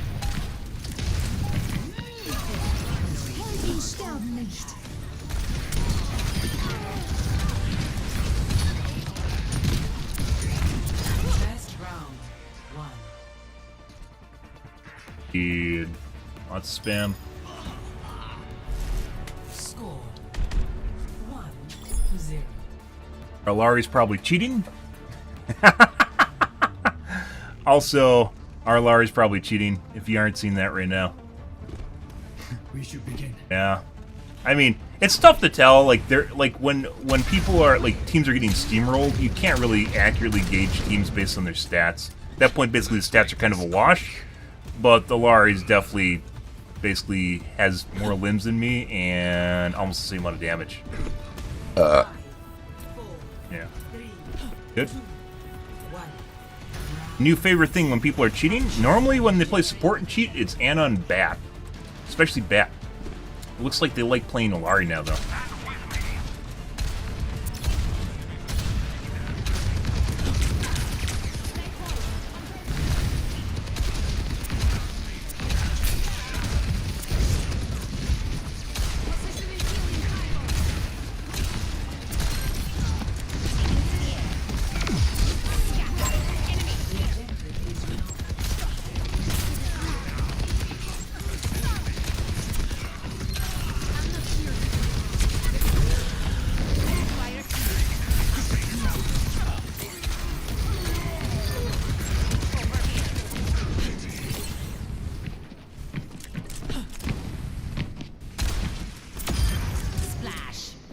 Also, I didn't look, but thought that might be the guy from last game. It wasn't. That guy's name was Dandy.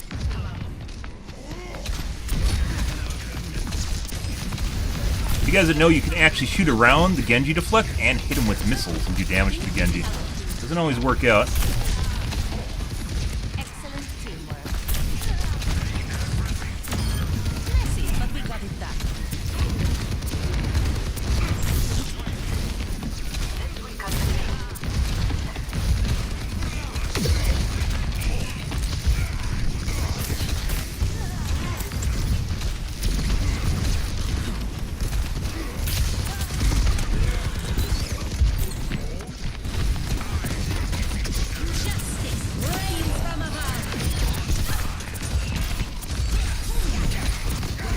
Welcome back. Oh, stutters. Wallpaper just changed. Up and away. And there's the deep. You killed the monkey once.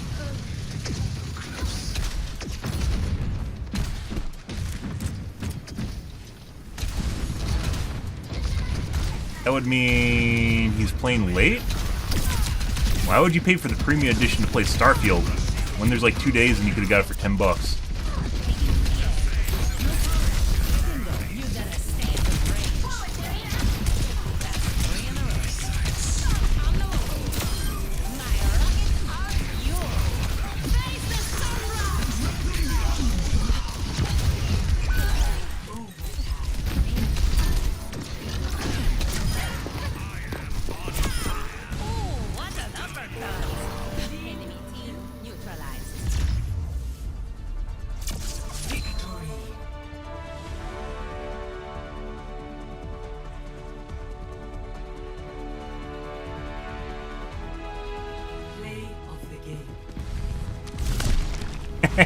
We'll question. We'll question. Justice reigns from above.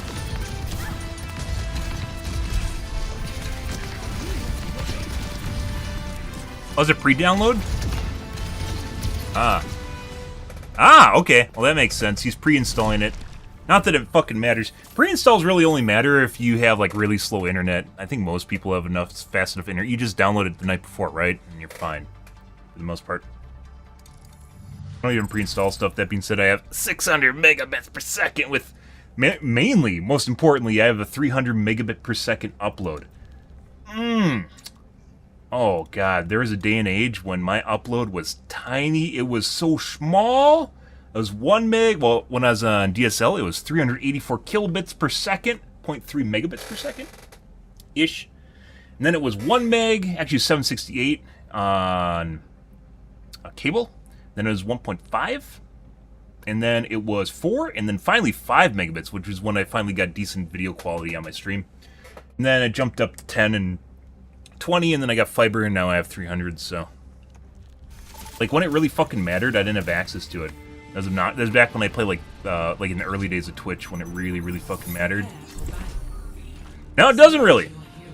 It really doesn't seem to matter how well you perform in video games anymore, and putting aside people that just cheat, so... Yeah. Ryan, if you want, I don't care if you play Ryan.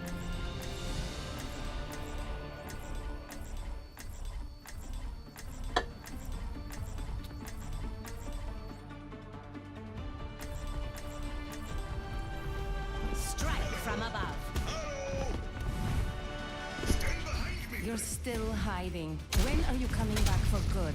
I'm trying very hard.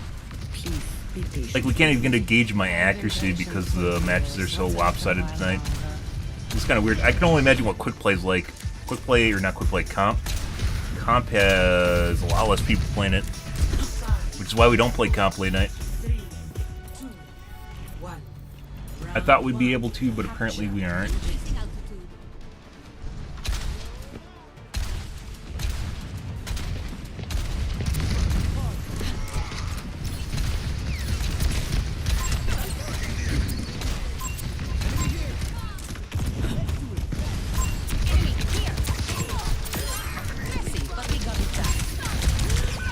Bastion looking at me. Not enough time.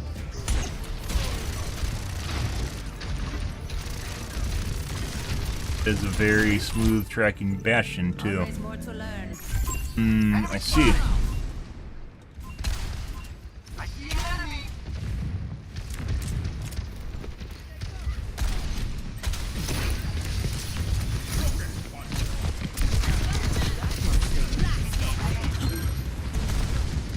Just separated their team. Cause tank to lose support and die.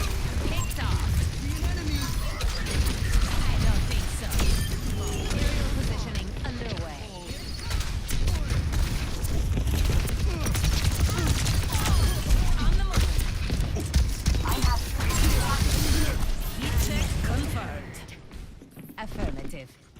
Let's do it faster. There's no such thing as goat.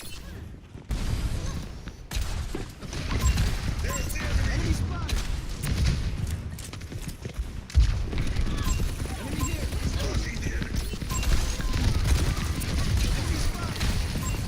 Meteor strike.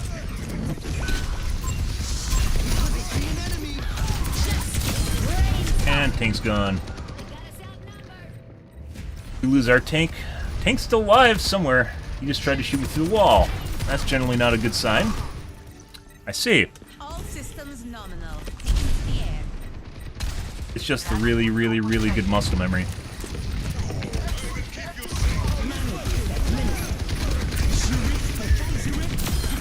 He actually left the tree. I don't think so.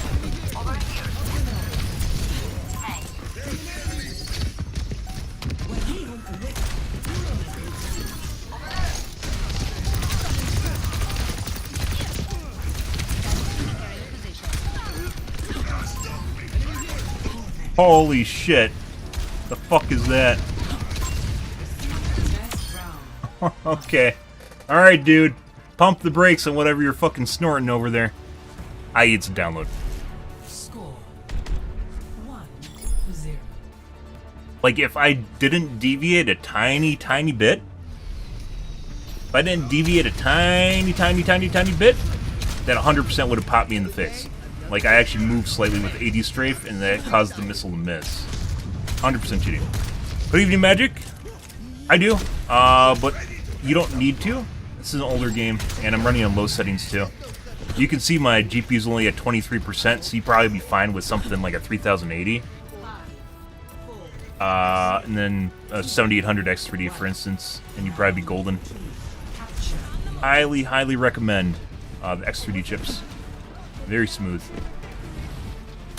But it's possible even without spending a shitload of money.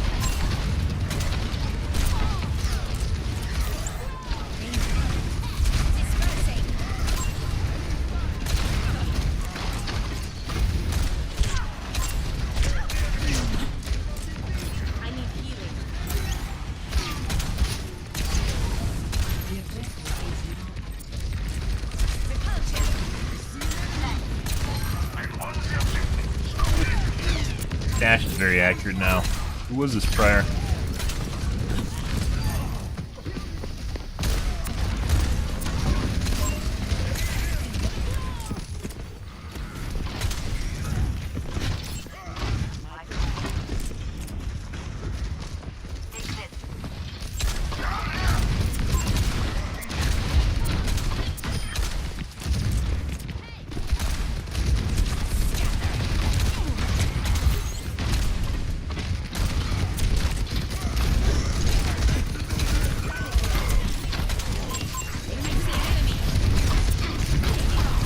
Not quite there. I needed.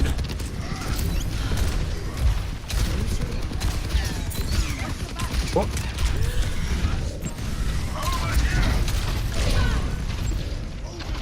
That is the very accurate Bastion.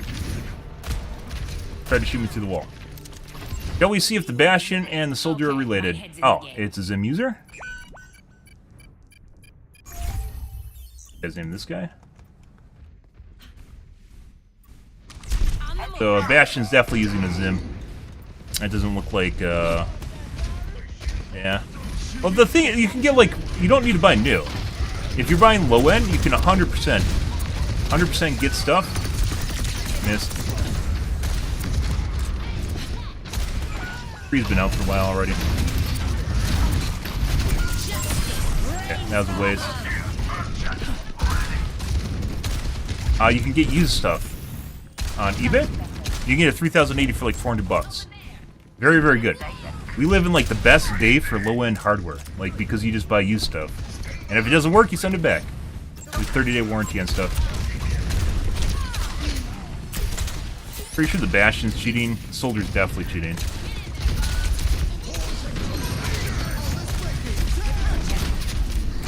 Okay. Bye, Diva.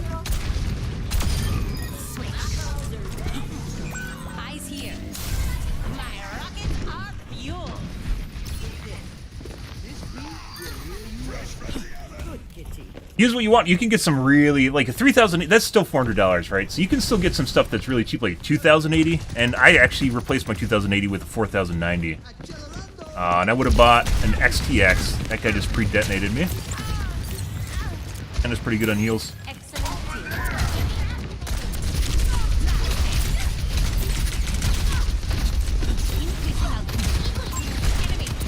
lot. Oh, we survived.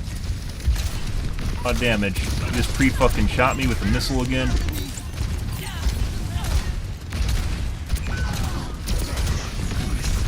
And push.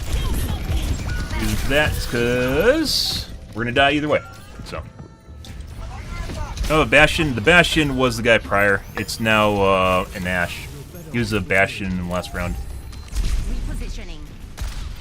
I just call him what the original character was to keep track of the players. And switch around. Because sometimes they'll go through multiple characters too.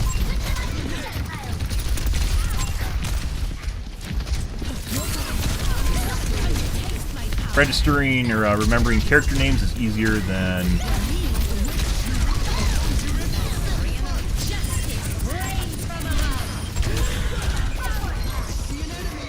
I literally should have shot the diva.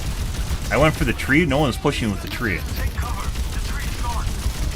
Actually, if I shot the diva, we would have, my barrage wouldn't have done anything, so.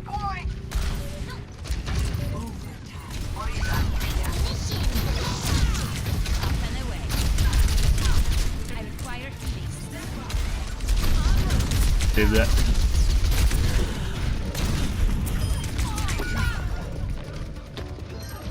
Tried to get around the corner, guys.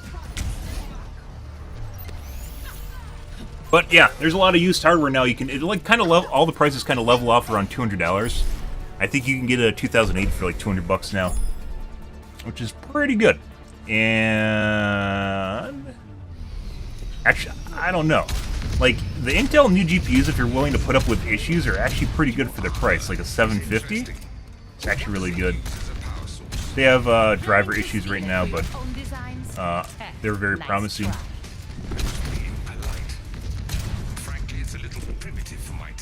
It's like the best day and age, guys. We live in the golden age of used hardware. When I was a kid, you couldn't buy used. It didn't exist. It didn't exist because, like, you know, it was like the 90s. Everything was new. It's like when cars first came out, you know, and you couldn't buy a used car. Now used cars are everywhere, right? How many my missiles? Oh, Diva. I'm hitting my shots, you can't touch me.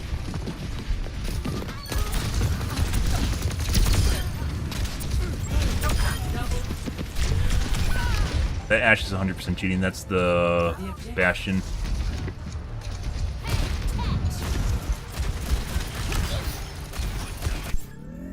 Bridge miss. Systems nominal. On the move.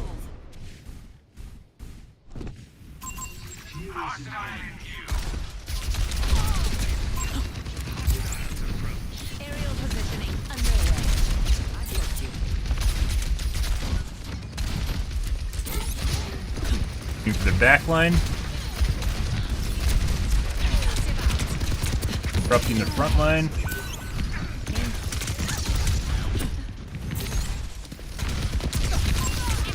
He's really overextending, trying to kill me. Missed. No! Oh my god. Fuck off, Diva. He's fucking shooting at me through the wall. The Diva wasn't even watching. She wasn't even watching, man. Dude, that was so juicy. She just immediately turned around and ate all my missiles. Oh, jeez.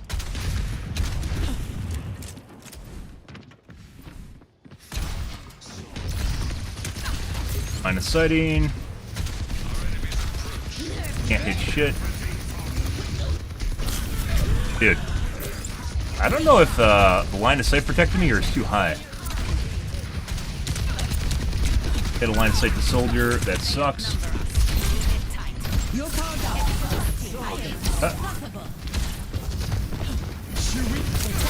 There's Poo-Poo Tree. Working out the way we wanted to. She just got lost. Hope that's ours.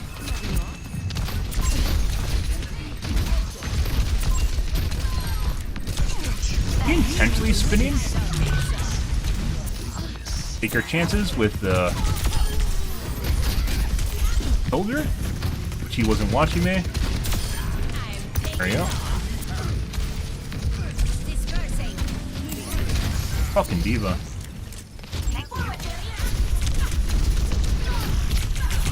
Point. Ash again, got any line of sight on me.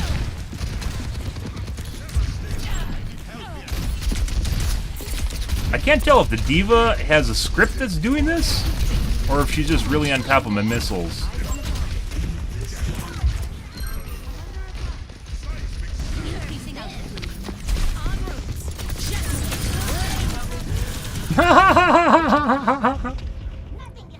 Unfortunate the diva wasn't. I thought the diva might be there. She wasn't. Good. Always more to learn. Administer. Good. But even then, like 5600 X3D is very good. All the X3D chips. The 5800 X3D is very good.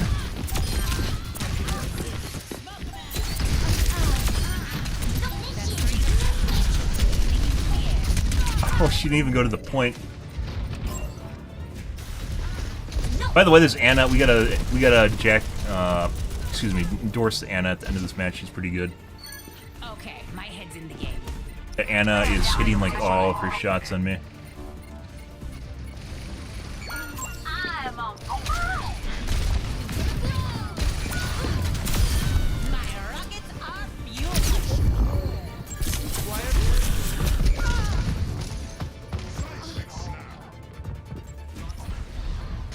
At the best, maybe.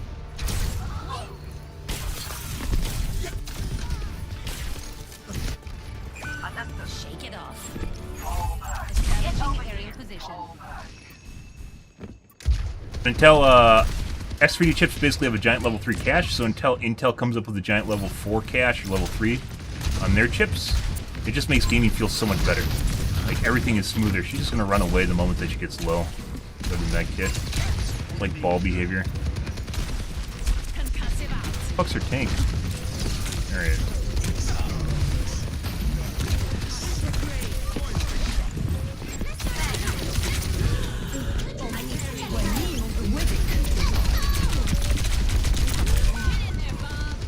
Done it sooner.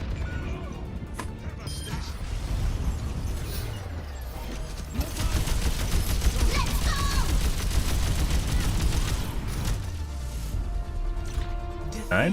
Oh no, we lost that somehow. Need Good. reinforcements. Can I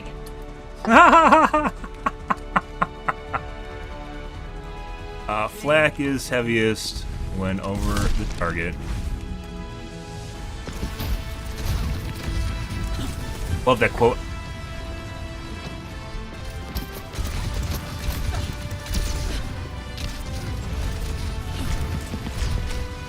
Yeah.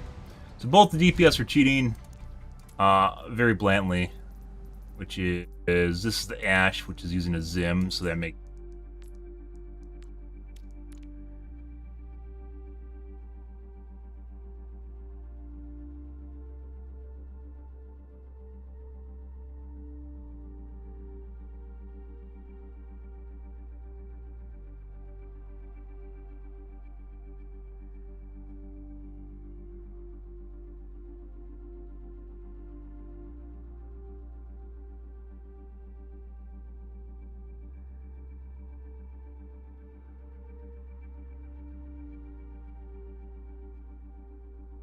can do these things with gamepads that I'm describing. It's just much more difficult. It's one of the ways you can actually figure out that they're using a Zim. Gamepads are very easy to spot. They do a lot of like this, so geometric shapes, right? Because when you change directions, you have to go through your dead spot oftentimes, and it causes you to make angular movement. You don't do stuff like this, right? You don't have movement that's like this. It's very difficult to do this with a gamepad. It may not look like much, but it's because of the nature of using a joystick. It's nothing to do with the player. And if they don't exhibit signs like that, it's because they're using a Zim, which allows you to do completely kind of erroneous movement that you wouldn't be able to do with the gamepad. This guy.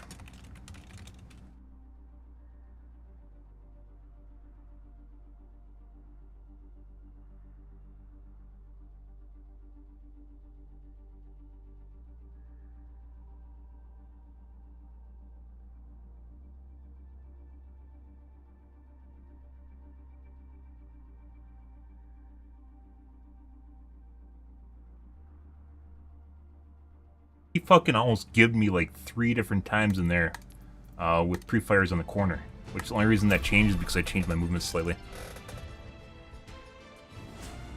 Streamer money? What are you talking about?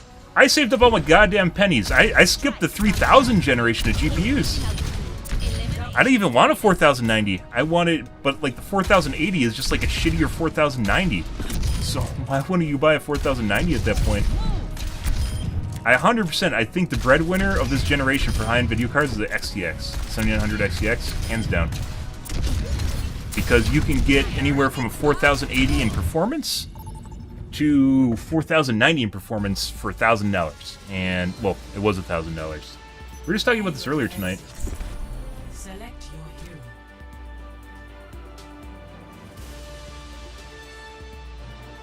Significant money savings. Good.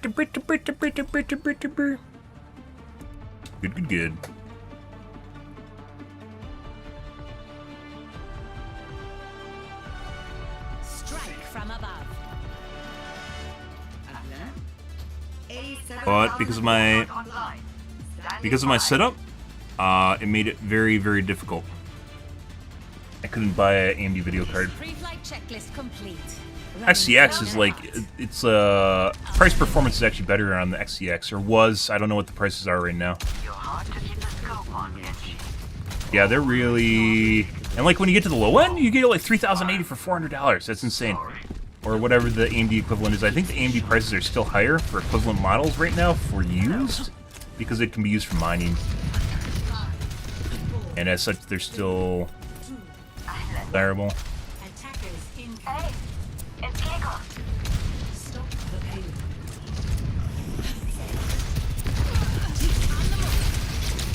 Hey there. Aerial positioning underway. I wanted you forward. I knew I could count on you.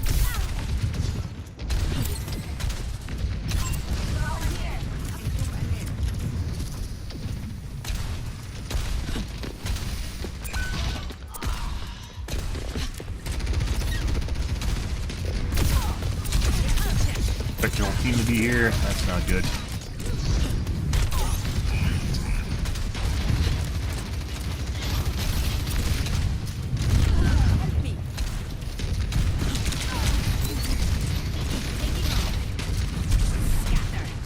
Thought he was going back.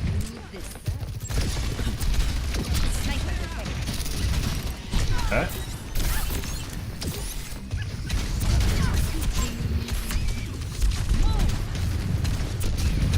Enemy here. Enemy over here. Why is he coming back?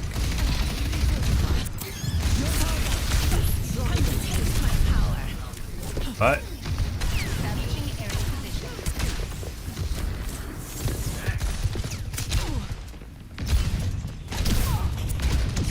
Scatter.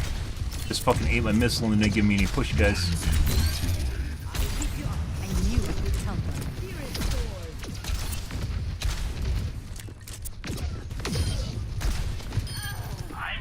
I have hamster here in a sec. I'm taking over.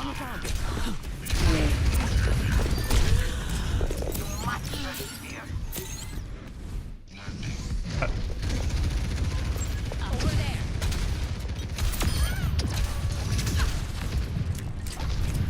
I could have went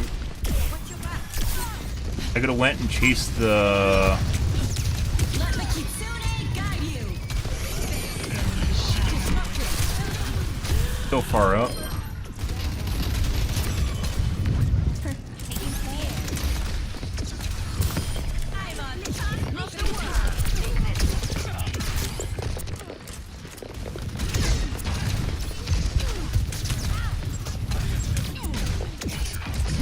Ends now. I knew I could count on you. Oh, I see an enemy.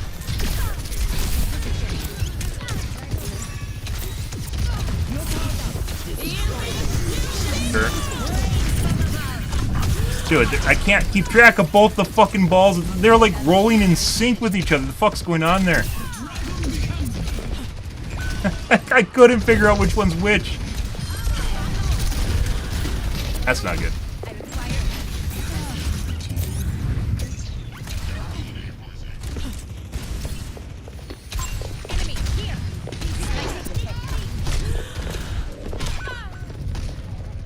Ball kited. That's exactly what you don't want to have happen.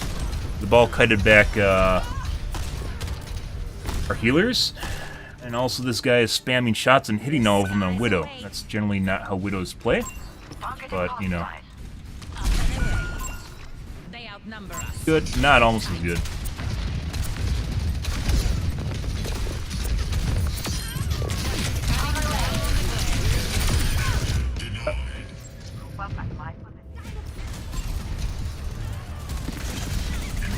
Like 20, 30% slower. 20% slower.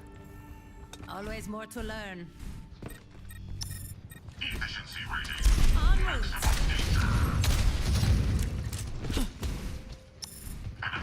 Taking to the air. Getting a pop shot here in a second. 3,000% accuracy increase. Yep. All that shit. Pop shots with cheating Widows is like a 3,000% accuracy bonus whenever they pop just hide.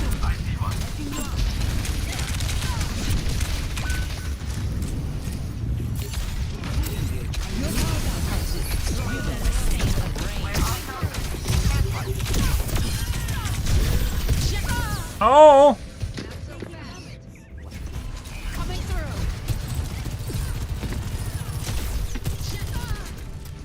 Not so. I don't want to talk about it. Repositioning.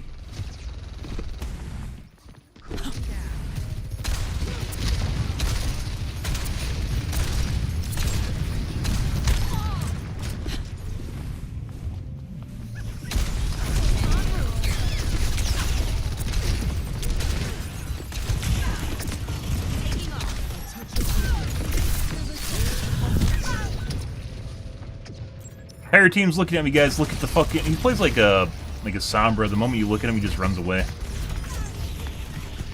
RNG lucky. Returning to battle.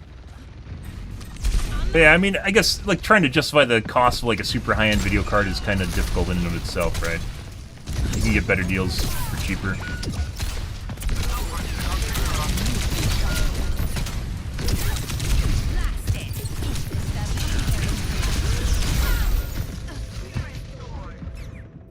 Good.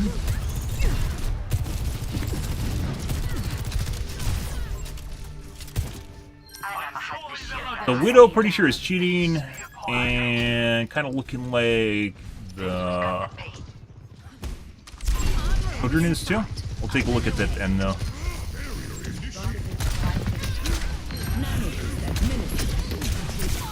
Trying to res.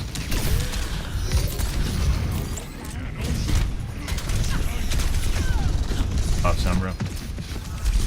Scared about you. No, she's just trying to chase me down through walls, so all I'm doing is cutting her away.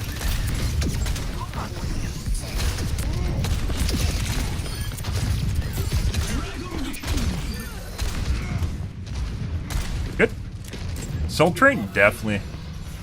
I transferred my emotes through to Twitch. From Twitch to Kick, by the way.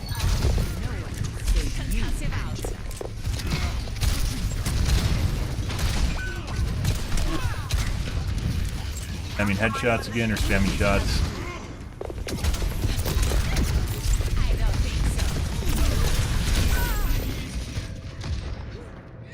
Good shit.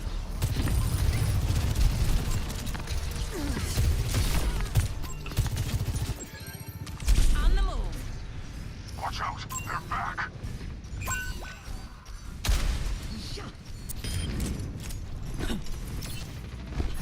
Taking to the air.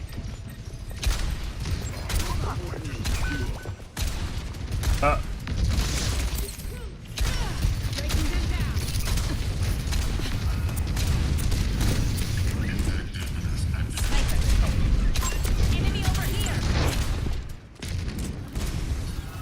Still has poor reaction time too.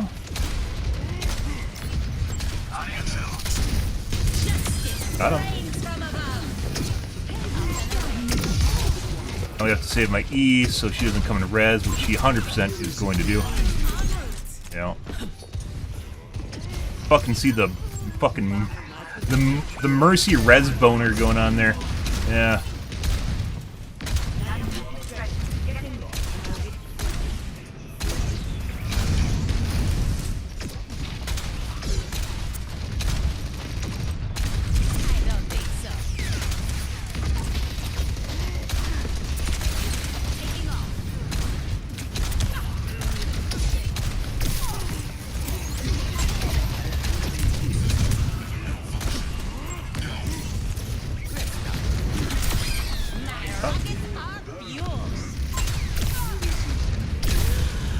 That is Widow. I need healing.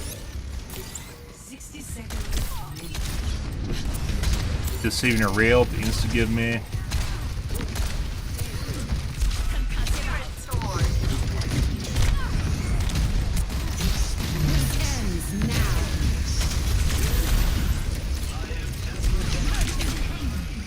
Got him. Hey.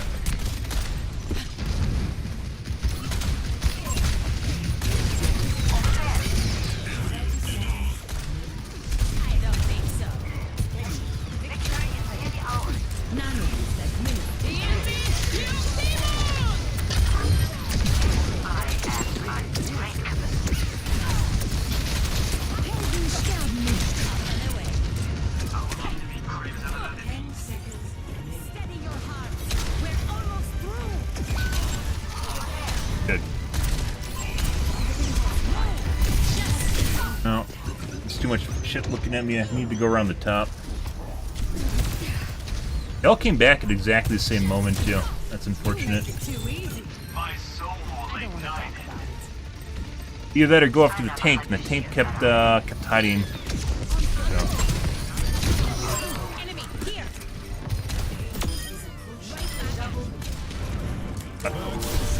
Jesus Christ.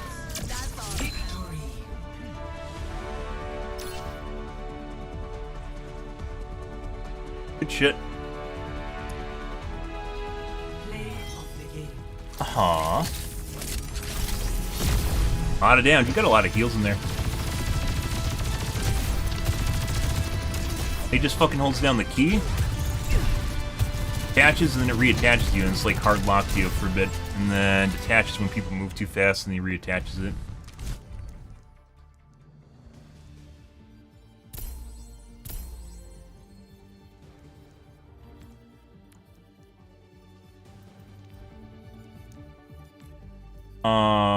Let's see. Mercy or not the Mercy?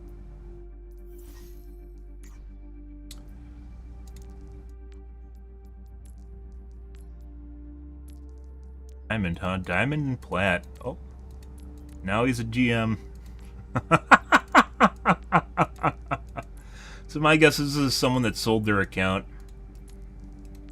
Then it was adopted. In Season 4. Season 5, end of Season 4. Season 5. This guy's definitely cheating.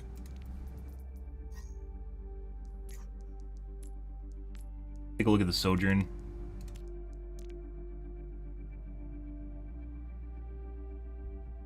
Three minutes, and they got stuck at P0 to P1 for a while.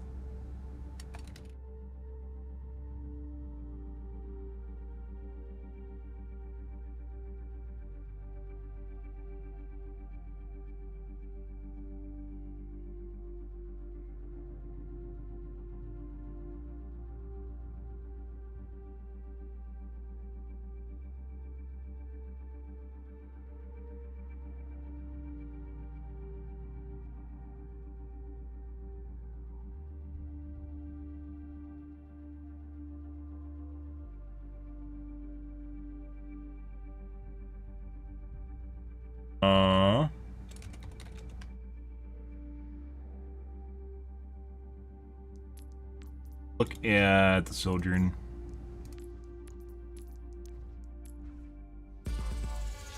Let's see. Ready for battle.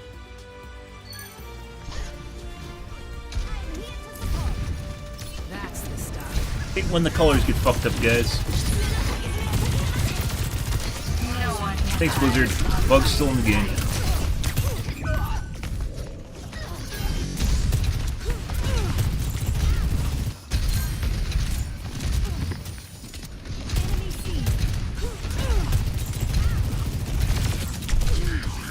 This ends now. I'll make it worth your while.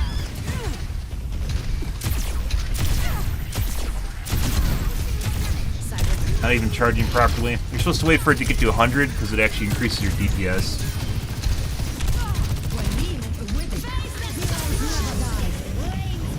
Let's move this payload.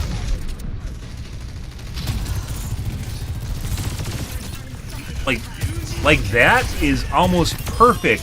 Like I said, it's like it unlocks and then it locks, and then when it locks, it's like almost perfectly lit at all times. Like watch the ball here. Let's move this payload.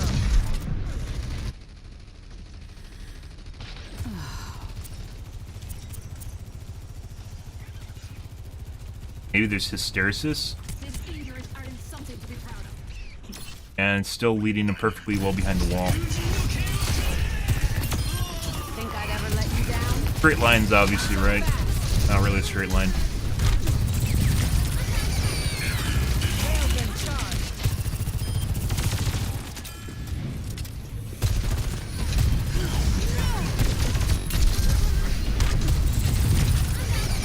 Did he just get confused and try to shoot someone through the wall?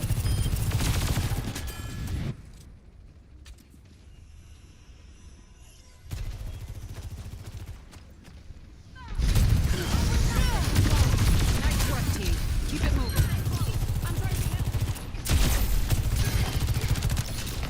Area denied.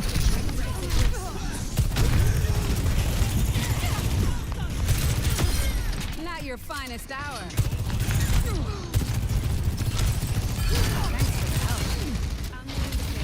Cracking him through the wall again.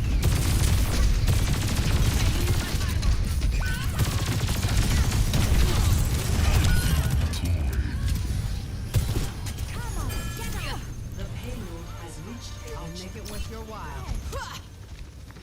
Coming through, breaking them down.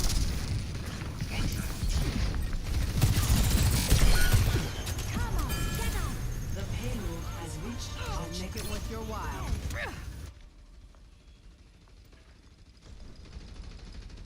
Coming through. Breaking them down.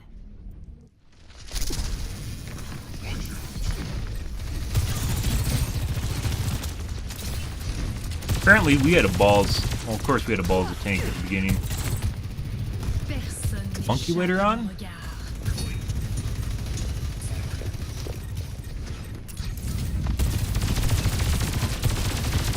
Again.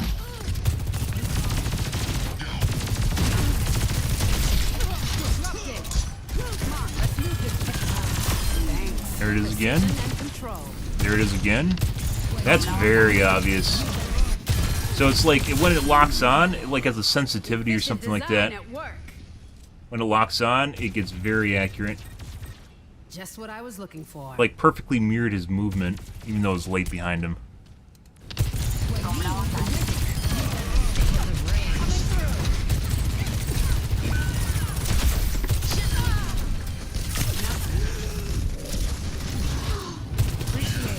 There it is again.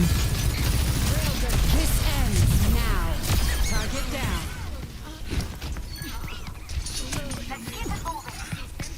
Like when I'm saying there, if you imagine two objects, guys, moving at the same pace, like mirroring almost identical paths with each other, that's what I'm pointing out. Cooling down. You're falling apart. Just in case. Like auto rotation from aim assist. Thanks for the help. Shield empowered and ready to fight.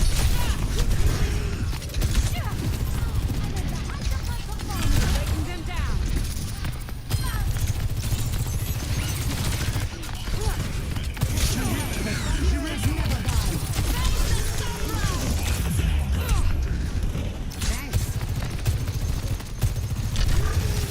Thanks. Randomly firing at corners. Coming through. Disrupted. Rails and charged.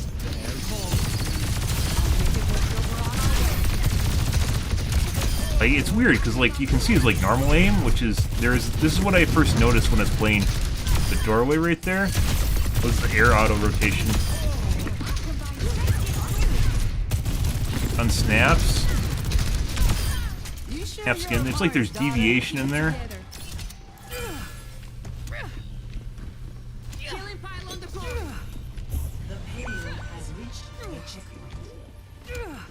My ultimate is good to go. Area denial. Railgun powered and ready to fire. Railgun charged.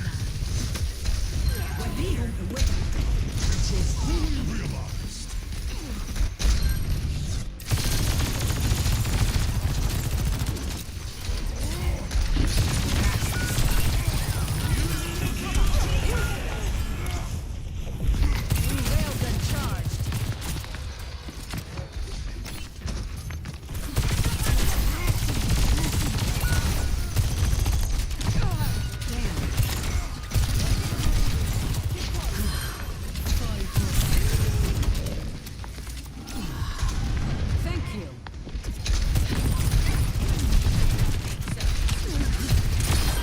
That's just embarrassing. Disrupting.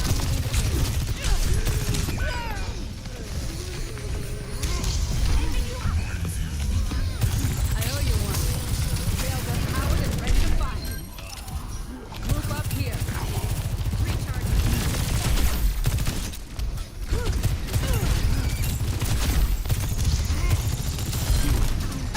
I'm on my game now. Breaking them down.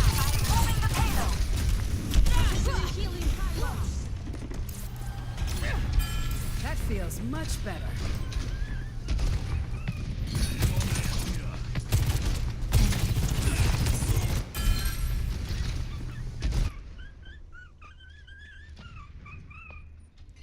Game on the Genji.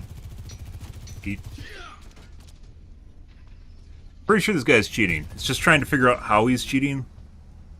Enemy in my sights. It looks like it detaches frequently, but there's also cases where it just detaches. Not so fast.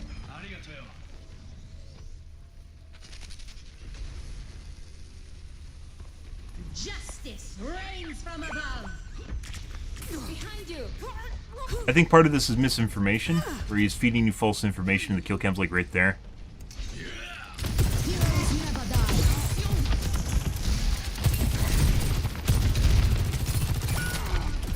They outnumber us.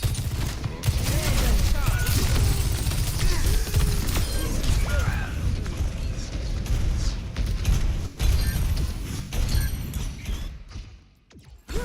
If they won't quit, neither will I. Killing pile on the point. Disrupted.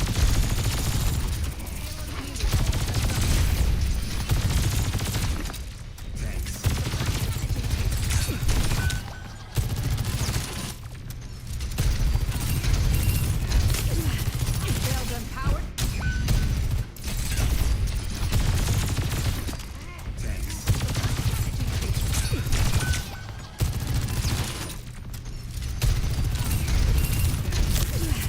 Railgun powered and ready to fire.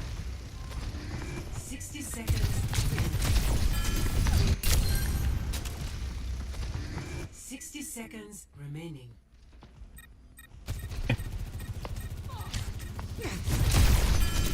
Clear out. Stream on the Genji. Clear out. Railgun powered and ready to fire. 60 seconds remaining.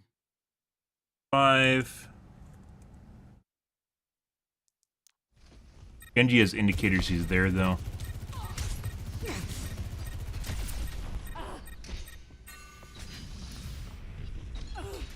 Clear out.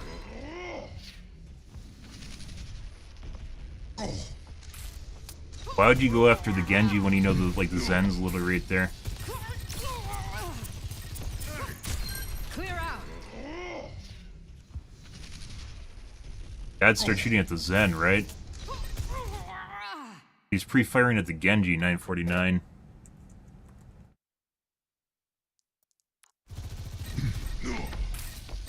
Obviously, it seems like the aimbot doesn't lock on when people are behind walls, even if he's tracking them.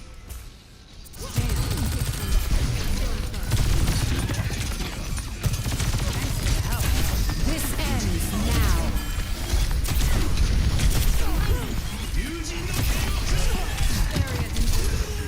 Calculated. Cybernetics regulated. Teabag. Railgun charged. Good.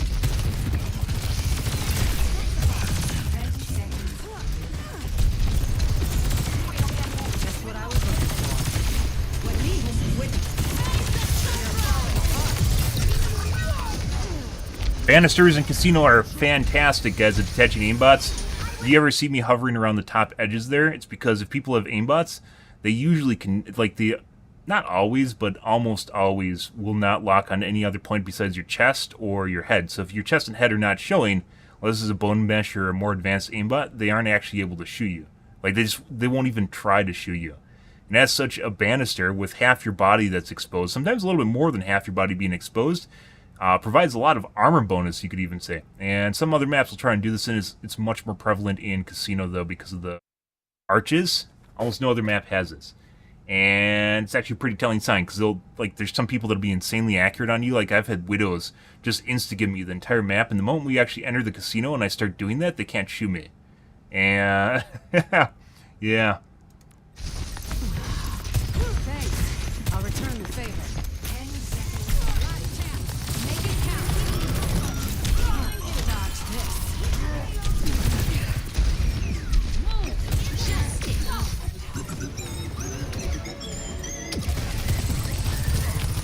Railgun powered and ready to fire.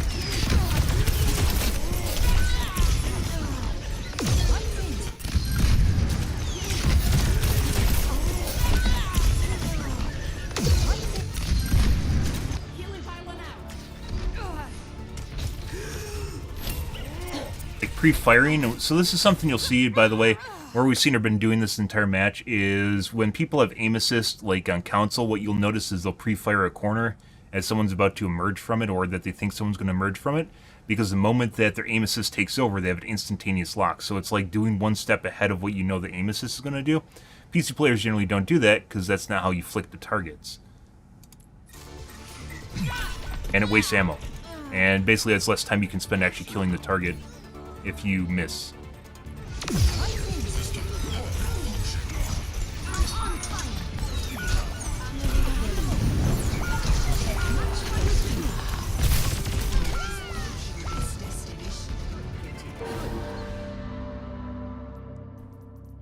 Right, that's a curious one. So we didn't see really any hard locking.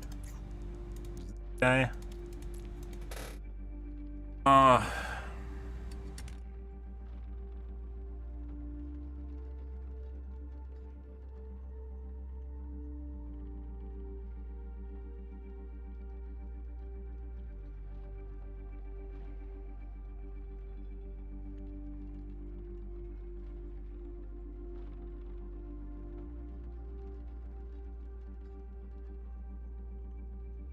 Curious one.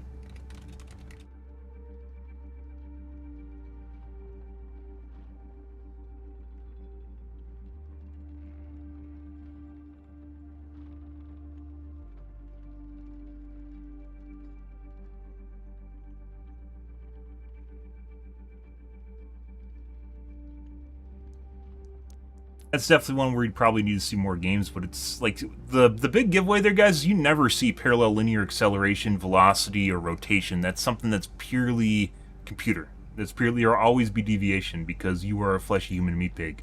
You can try and track it as best as you can, but it won't be like identical movement, except for sometimes you get weird nuances where that happens, and it turns into a Reddit clip, like when people do things at exactly the same moment, right? But for the most part, that doesn't actually happen. I don't know if that's a contender player or what that is. Good for them. Okay. I need to take a piss. I guess.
Going into overtime here, guys.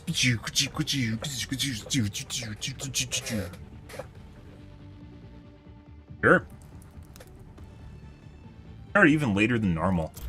Like, yeah.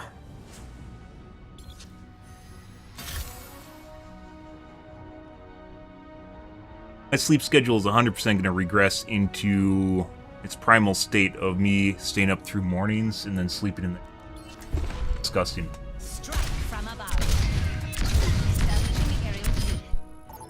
I don't want to go back to that place. It's not like I didn't like it. It's purely because the rest of the world does not function on that timetable. Select your hero.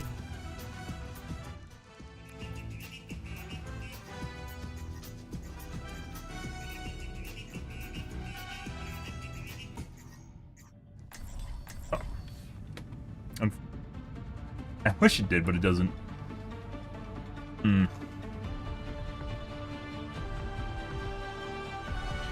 Strike from above.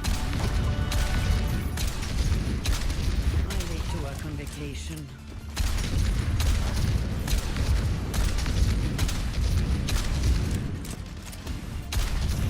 All right. Greetings. Test me. Flying the friendly skies. The first time I flew this suit, I crashed. I don't crash anymore.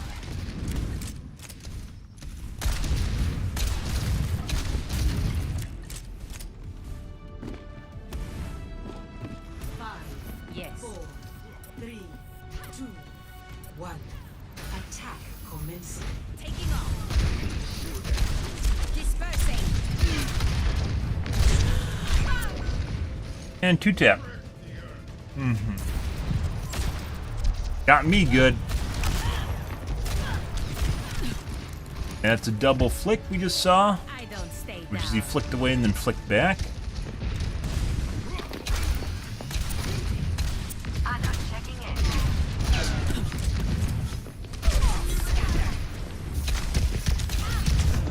Establishing aerial position.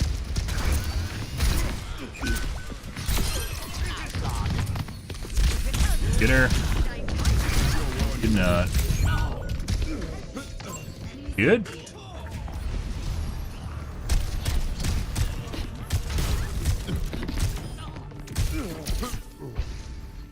Shake it off.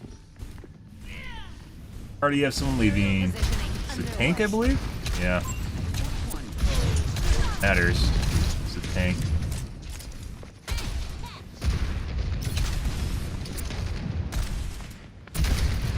Concussive out. Much better.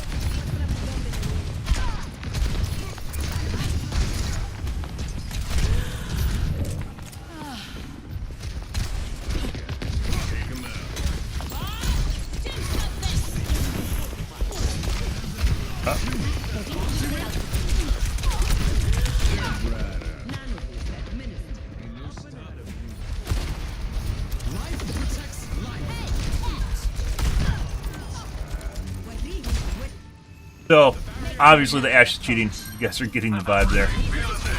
He's not articulating that.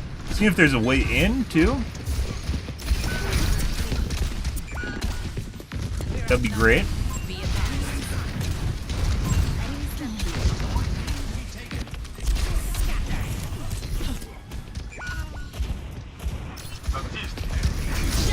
Oh my fucking god, that timing. What a lucky piece of shit. Bro! I know he almost died.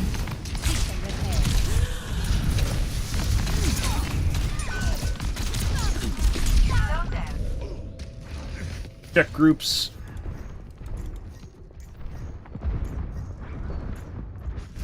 Group. I don't stay down. Taking off.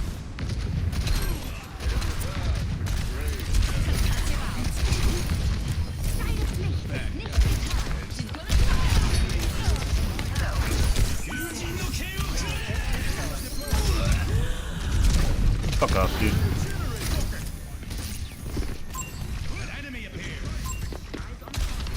Basically, you have to constantly watch for the Ashe right there. Pop. That. Pop, dude.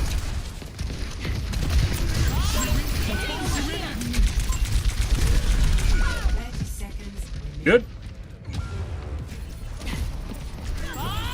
Do something!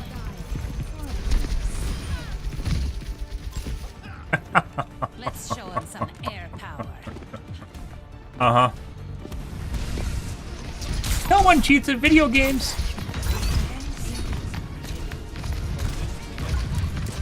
No, they aren't.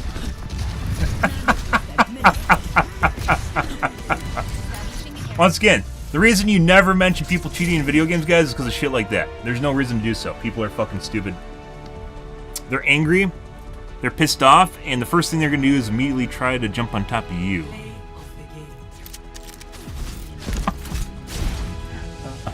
Fucking hilarious.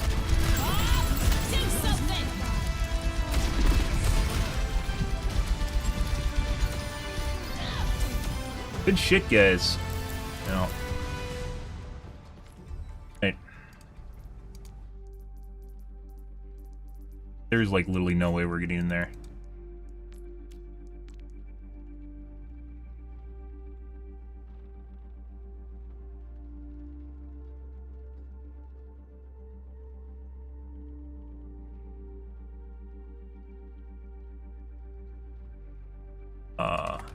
Hey Ghost, good evening, dude. Pretty good.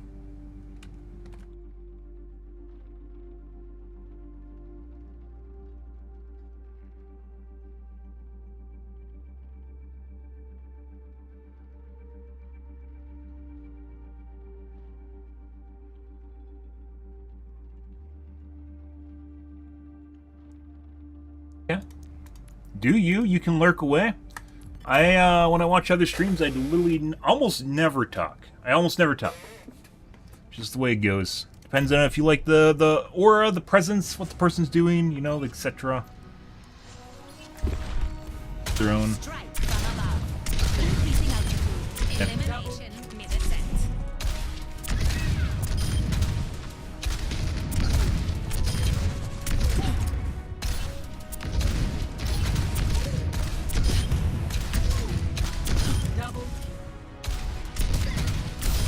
That's a pretty straightforward aimbot, guys. Really, not really much going on there. Like, we all had to basically dick on the Ashe in order to win that. None of the other guys on the team actually was doing anything. It was just that fucking Ashe. She had, like, all the team's damage?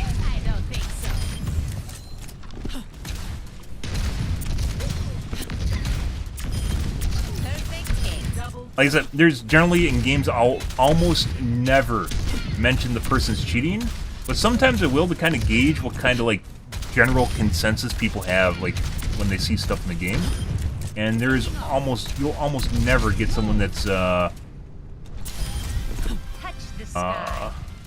knowledgeable about cheating, and they'll just immediately try and jump down your throat, even when they're on your team. Even when they're on your team, they'll jump down your throat. Because the consensus is you always can change characters and you'll win, right? No matter what, just change characters and you'll win. Not always the way it goes. And the cheaters in the game again. Private profile too.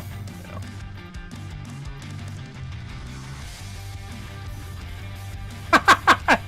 Oh, they're no longer it's a bot account, guys. Yeah. This is a silver. This guy's a bot account. Well, we'll just get another data point here and report him again. So fucking aimbot on the bridge. More angles, the better though. Overwatch. Isn't that what you want? What I want. Oh, no. I don't actually know what it was. I think maybe I was just out of it or something weird was going on. I didn't have COVID. Luckily, I didn't have COVID. Oh, you remember? That was like 5 days ago. You remember? Oh, you care. Ooh.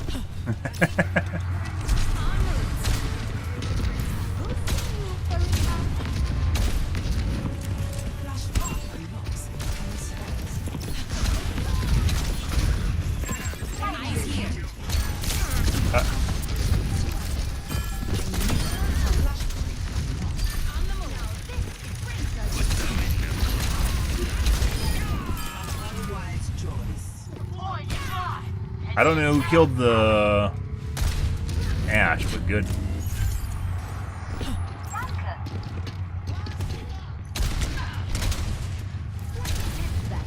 I will not waste this opportunity.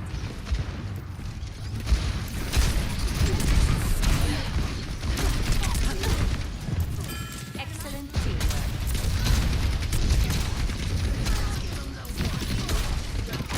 I don't think so.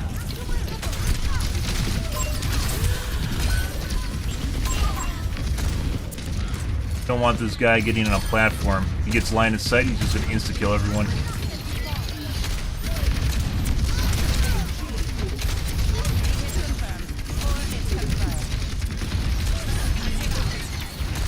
Boop the Anna off. Ah.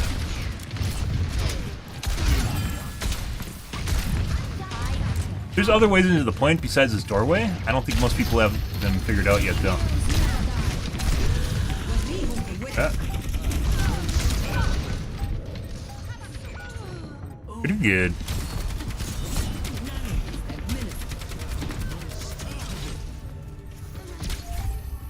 Let's show him some air. Now, unfortunately, we have to fight against the turret to get into the point. Enemy here.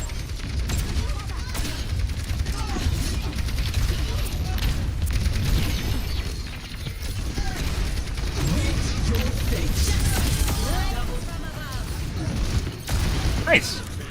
She's purple, though. Enemy over here.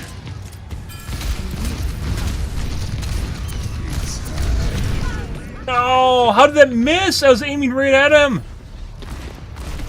It shot over the top of him. What is that? I was aiming right at him when I launched. He wasn't moving. Why did the missile go over him? I don't know! What the fuck is that? He was dead!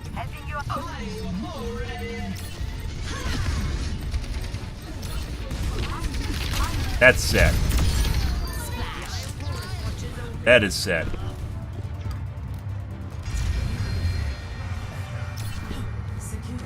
Repositioning. Affirmative. Group up here. I guess the tank doesn't want us to actually go to the objective. Okay, tank. Let's pick a fight in a small room, guys! What a great idea! That is some really fucking weird snapping. Making another approach. Actually, it looks like he's just wiggling his mouse. It has nothing to do with where his mouse cursor is going. Good. Well, that's the way snapping works. Flicks work, guys. You just wiggle your mouse and you hit the target.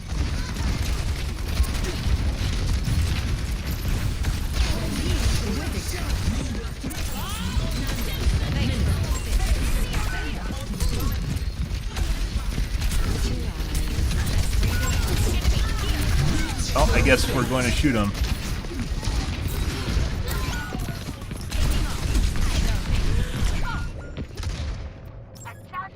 Good. That's pre-aim. This guy's definitely cheating.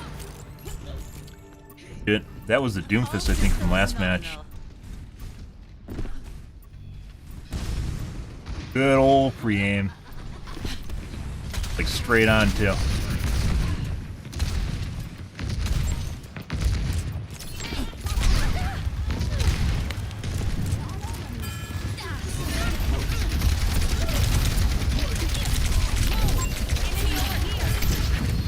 Missed.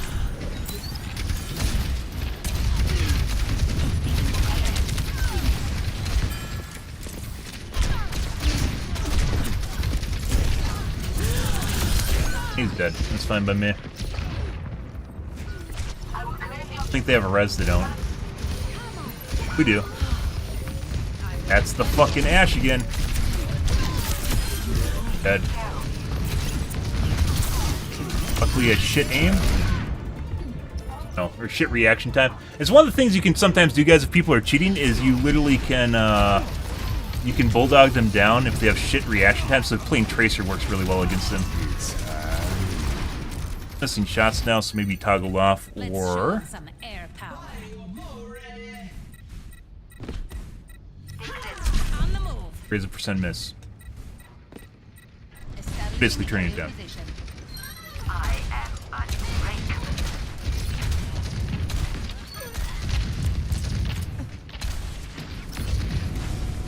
Concussive out. It goes.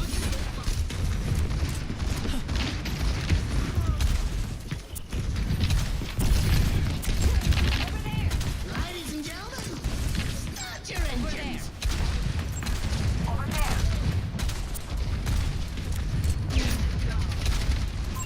Enemy Tried to here. shoot me through a wall. Taking off.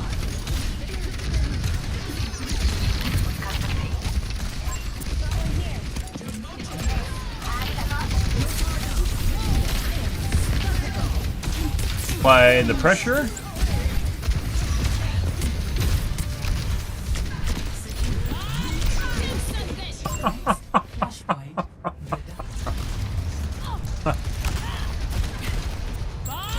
Do something. Yeah.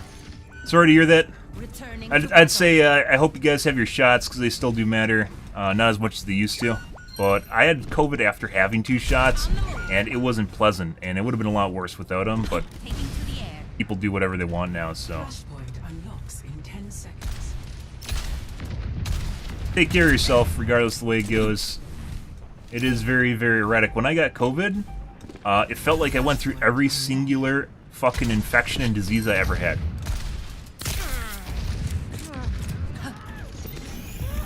Much better. Rico, right?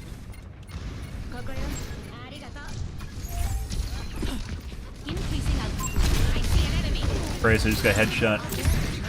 Yeah, I do.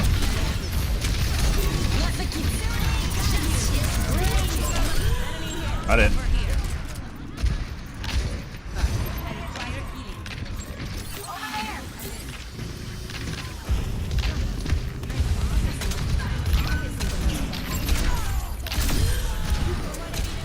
Nice. Enemy over here. Heads up.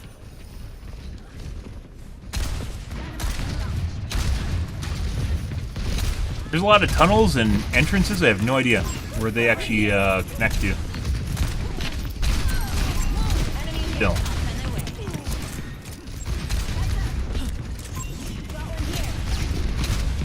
Like, he's no longer nearly as accurate as he was at the beginning of the match. He actually missed shots of me standing still. He pushed around the corner to shoot me. Did he toggle off after point? Like, look at that. What the fuck is he doing? Get off. That's weird. Okay. Like, I went to scratch my head because I was waiting to get healed up, and he actually pushed while that was happening. That's unfortunate. Repositioning.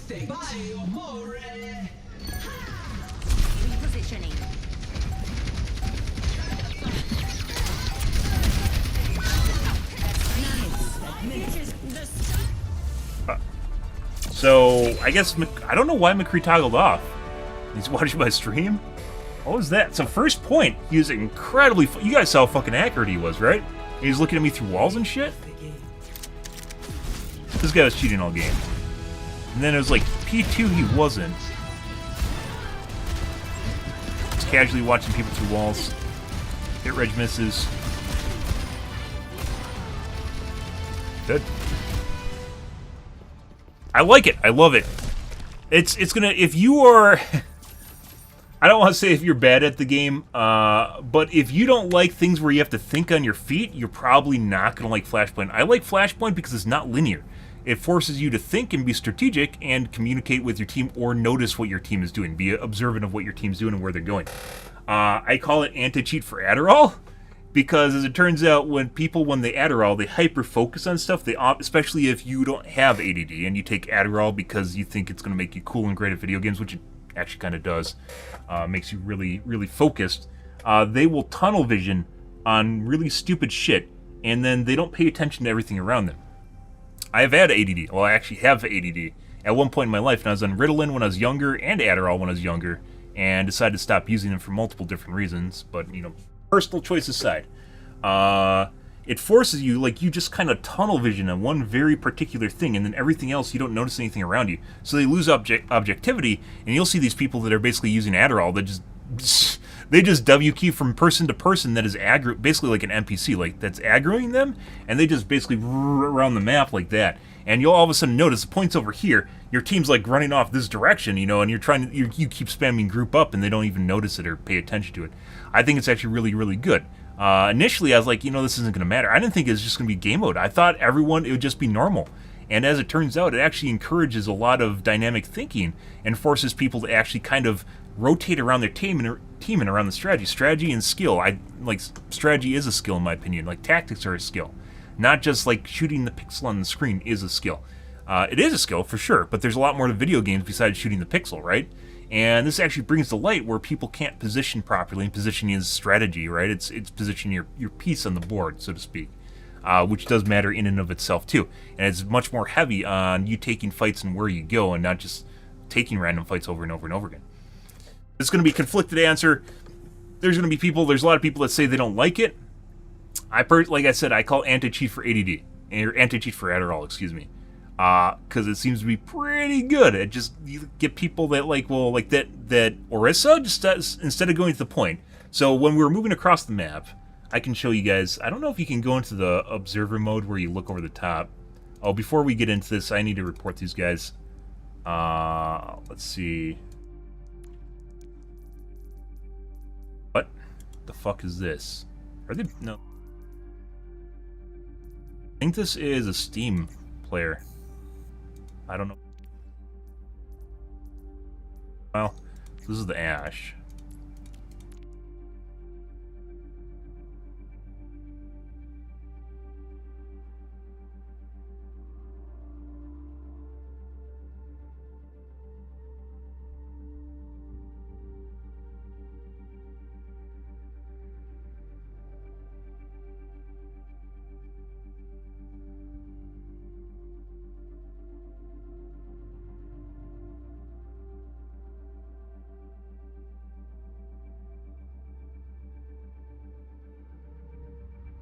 I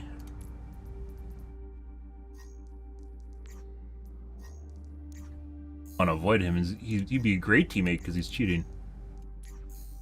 Usually. Depends on... I mean, we beat the team that was cheating, so maybe not.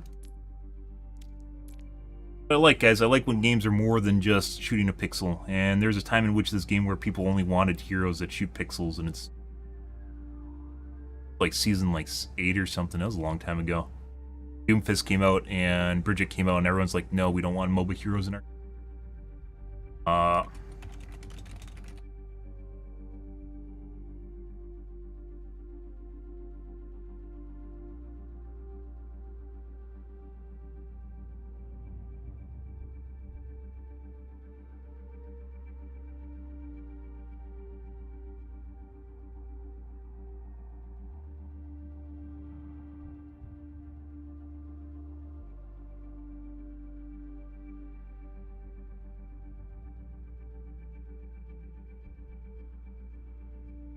The Ash also had hit reg misses. I did not put in the Okay, so let's take a quick look at this real quick here, and I'm going to talk about...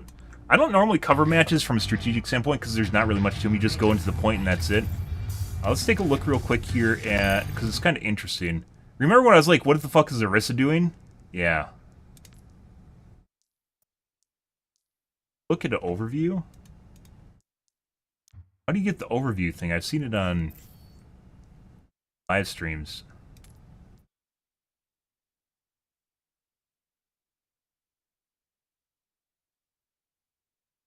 How do you get the... look down at the top of the map?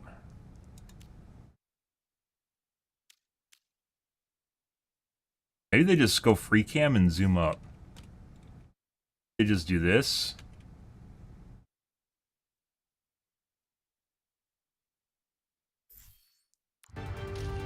Yeah, I think this is what they do, is they just have a camera set up to go up to the top here. I think this is when they did it. So I was pinging to go to the new point, right? We're already going to the new point here.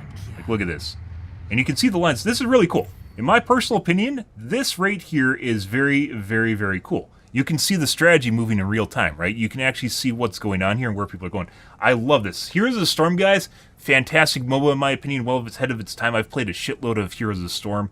I don't play it on stream because obviously it's a dead game as far as streaming is concerned, but it's a great game. Because the game is very dynamic. It has dynamic objectives that force you to move around the map. And what you're noticing here, the fucking Orisa, I'm like, let's go to the point. The point's right there, right? You go to the point, you defend the point. You get on the point, you defend the point. Instead, the Orisa decides to take the fight inside this tiny little room here. Fuck off, spider. It decides to go into this, I guess, to save the Junkrat, because Junkrat's not doing what he's supposed to, which is following us. So Junkrat might be on his Adderall here. And he decided the first thing he's going to see, he's going to shoot at, which is the McCree. Because he was following us, he was behind the Mercy for a short amount of time here. And now he is engaging with the McCree, which obviously is going to get him separated from the team, and he's going to die. Because their whole team is lining up behind him, right? Their whole team is showing up behind this guy. So this guy went and picked a fight that he shouldn't have, because you can expect that the entire enemy team is on this part of the map. This is exactly like a MOBA. Exactly like the MOBA. You know that they're sneaking up here, right? Putting aside you probably can hear them. This is not where you want to be. You want to be over here, like maybe Mercy spot. So the Mercy goes in for the Junkrat, and now the Orisa is going in for the Junkrat, while the rest of us are going to the point, right? And then I go back in because I'm like, well, the tank's going in, so now we have to have a team fight, right? But then when I go in, the tank runs away, and I die. That's like, what the fuck's the tank doing? The tank, I guess, was trying to save the Junkrat. The Junkrat should have just died. But I guess our whole team is assisting the Junkrat right now.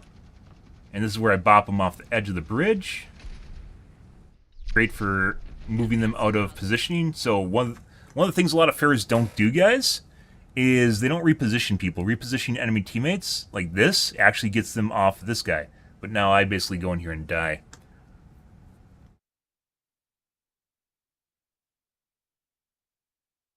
Walking simulator? Push is a walking simulator. This, in my opinion, is much more dynamic. And the fights can happen at Flashpoint, right? They can happen relatively anywhere. Like, this was not a fight that we should have taken, and we didn't need to take it. So I thought everyone was in, because they were in. And then I went in with the tank retreated, and all these guys ran away. So now my dick's on the plate, and it gets chopped off, because I'm out of place. They all just decide that they're going to go and retreat. That's what I pointed out, and that mattered. I died because of it. I think we still got the point. Let's see what happens here. There should actually just be you should just be able to go to this mode right now without actually having to do this with the camera. Helden sterben nicht. Flashpoint unlocked.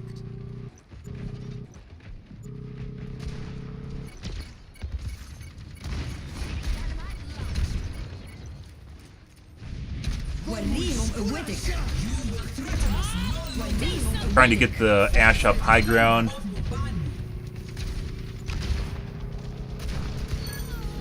Where are the little spurts of red? It's like bleeding or something. Never actually used this in Observer. Yeah, we're all dead. Anyways, that fight put us completely out of position. I died because of it. I showed up late, and then I died again. After trying to help our teammates out. Matters a lot. This is actually really cool from a RTS or a strategy standpoint. This is actually really, really cool for analyzing games. It's pretty neat. I think once people start figuring it out, it's going to become easier to understand, and as such, like the meta hasn't been kind of ironed out. I didn't think it would matter, to be perfectly honest. I didn't think this game mode would matter at all. I didn't think people would care.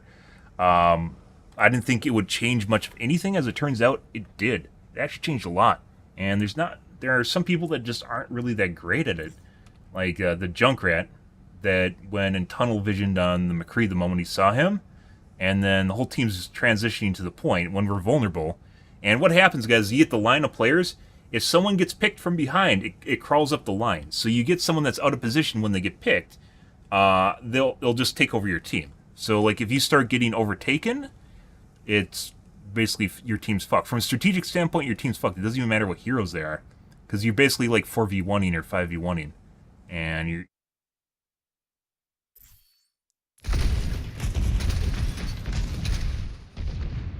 Pretty cool, though. Ash being a robot up top again. McCree, I don't know what happened to him, but he went from fucking hero to zero.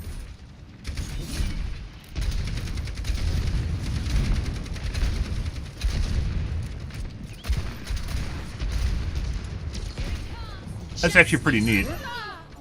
They should 100% make a hotkey just to put it in you angle up high, and then you can move around really fast like an RTS. Or with your mouse.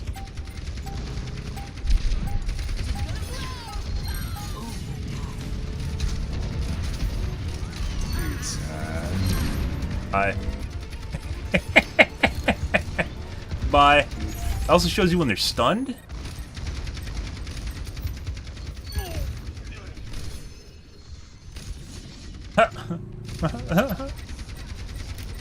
Versus are just popping off of each other.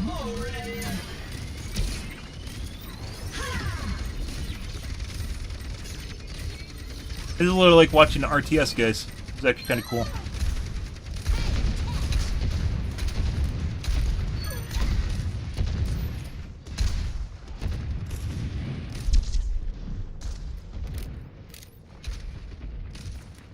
There's a back hallway where they went through when I started shooting at it. I knew that Anna was over there.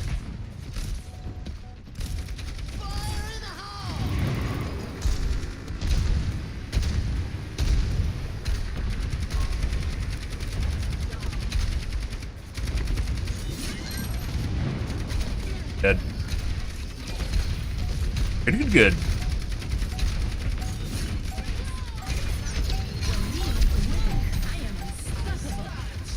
That didn't do much of anything.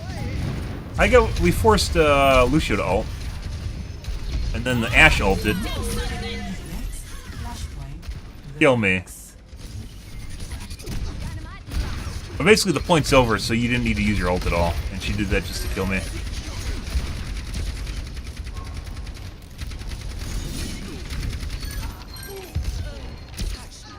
Okay. Alright guys, enough of this. Okay. We're in like ultra overtime here, guys. I streamed a lot longer than normal. I have to be careful, otherwise my sleep schedule is going to rotate and I'm going to be going to bed in the afternoon. Waking up at 10 p.m. and my life will be miserable. Well, more so than it is already. Oh! We're going to call things here for this evening, guys. Yeah. We had some decent games tonight. We had a lot of cheating. Cheating just happens. It's just the way the game is nowadays. There's no getting away from it. Where's that one guy? This is like, what, a plat?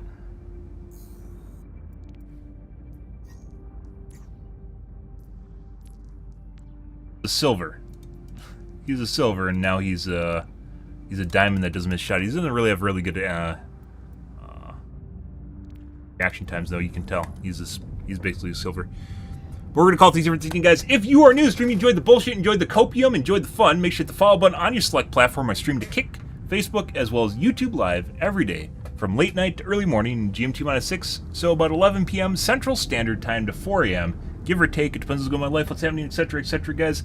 The usual shenanigans, yeah. Idwin's over here plotting, guys. You don't realize this, but he's in Europe, and he's like, I want him to stream in my afternoon, because that would be phenomenal, because that's when I actually exist in the world. So, yeah. I've been streaming on Twitch, or I guess I'm on Kick now, for decades. At this point, it's more than a decade. Yeah. But, good. We're going to call things here for this evening, guys. Tomorrow will be more of the OW2s. But I'm out here for this evening, guys. Thanks for watching my stream as always, and I hope you guys have a wonderfully fantastic Saturday night and Sunday morning. Have a good day, guys.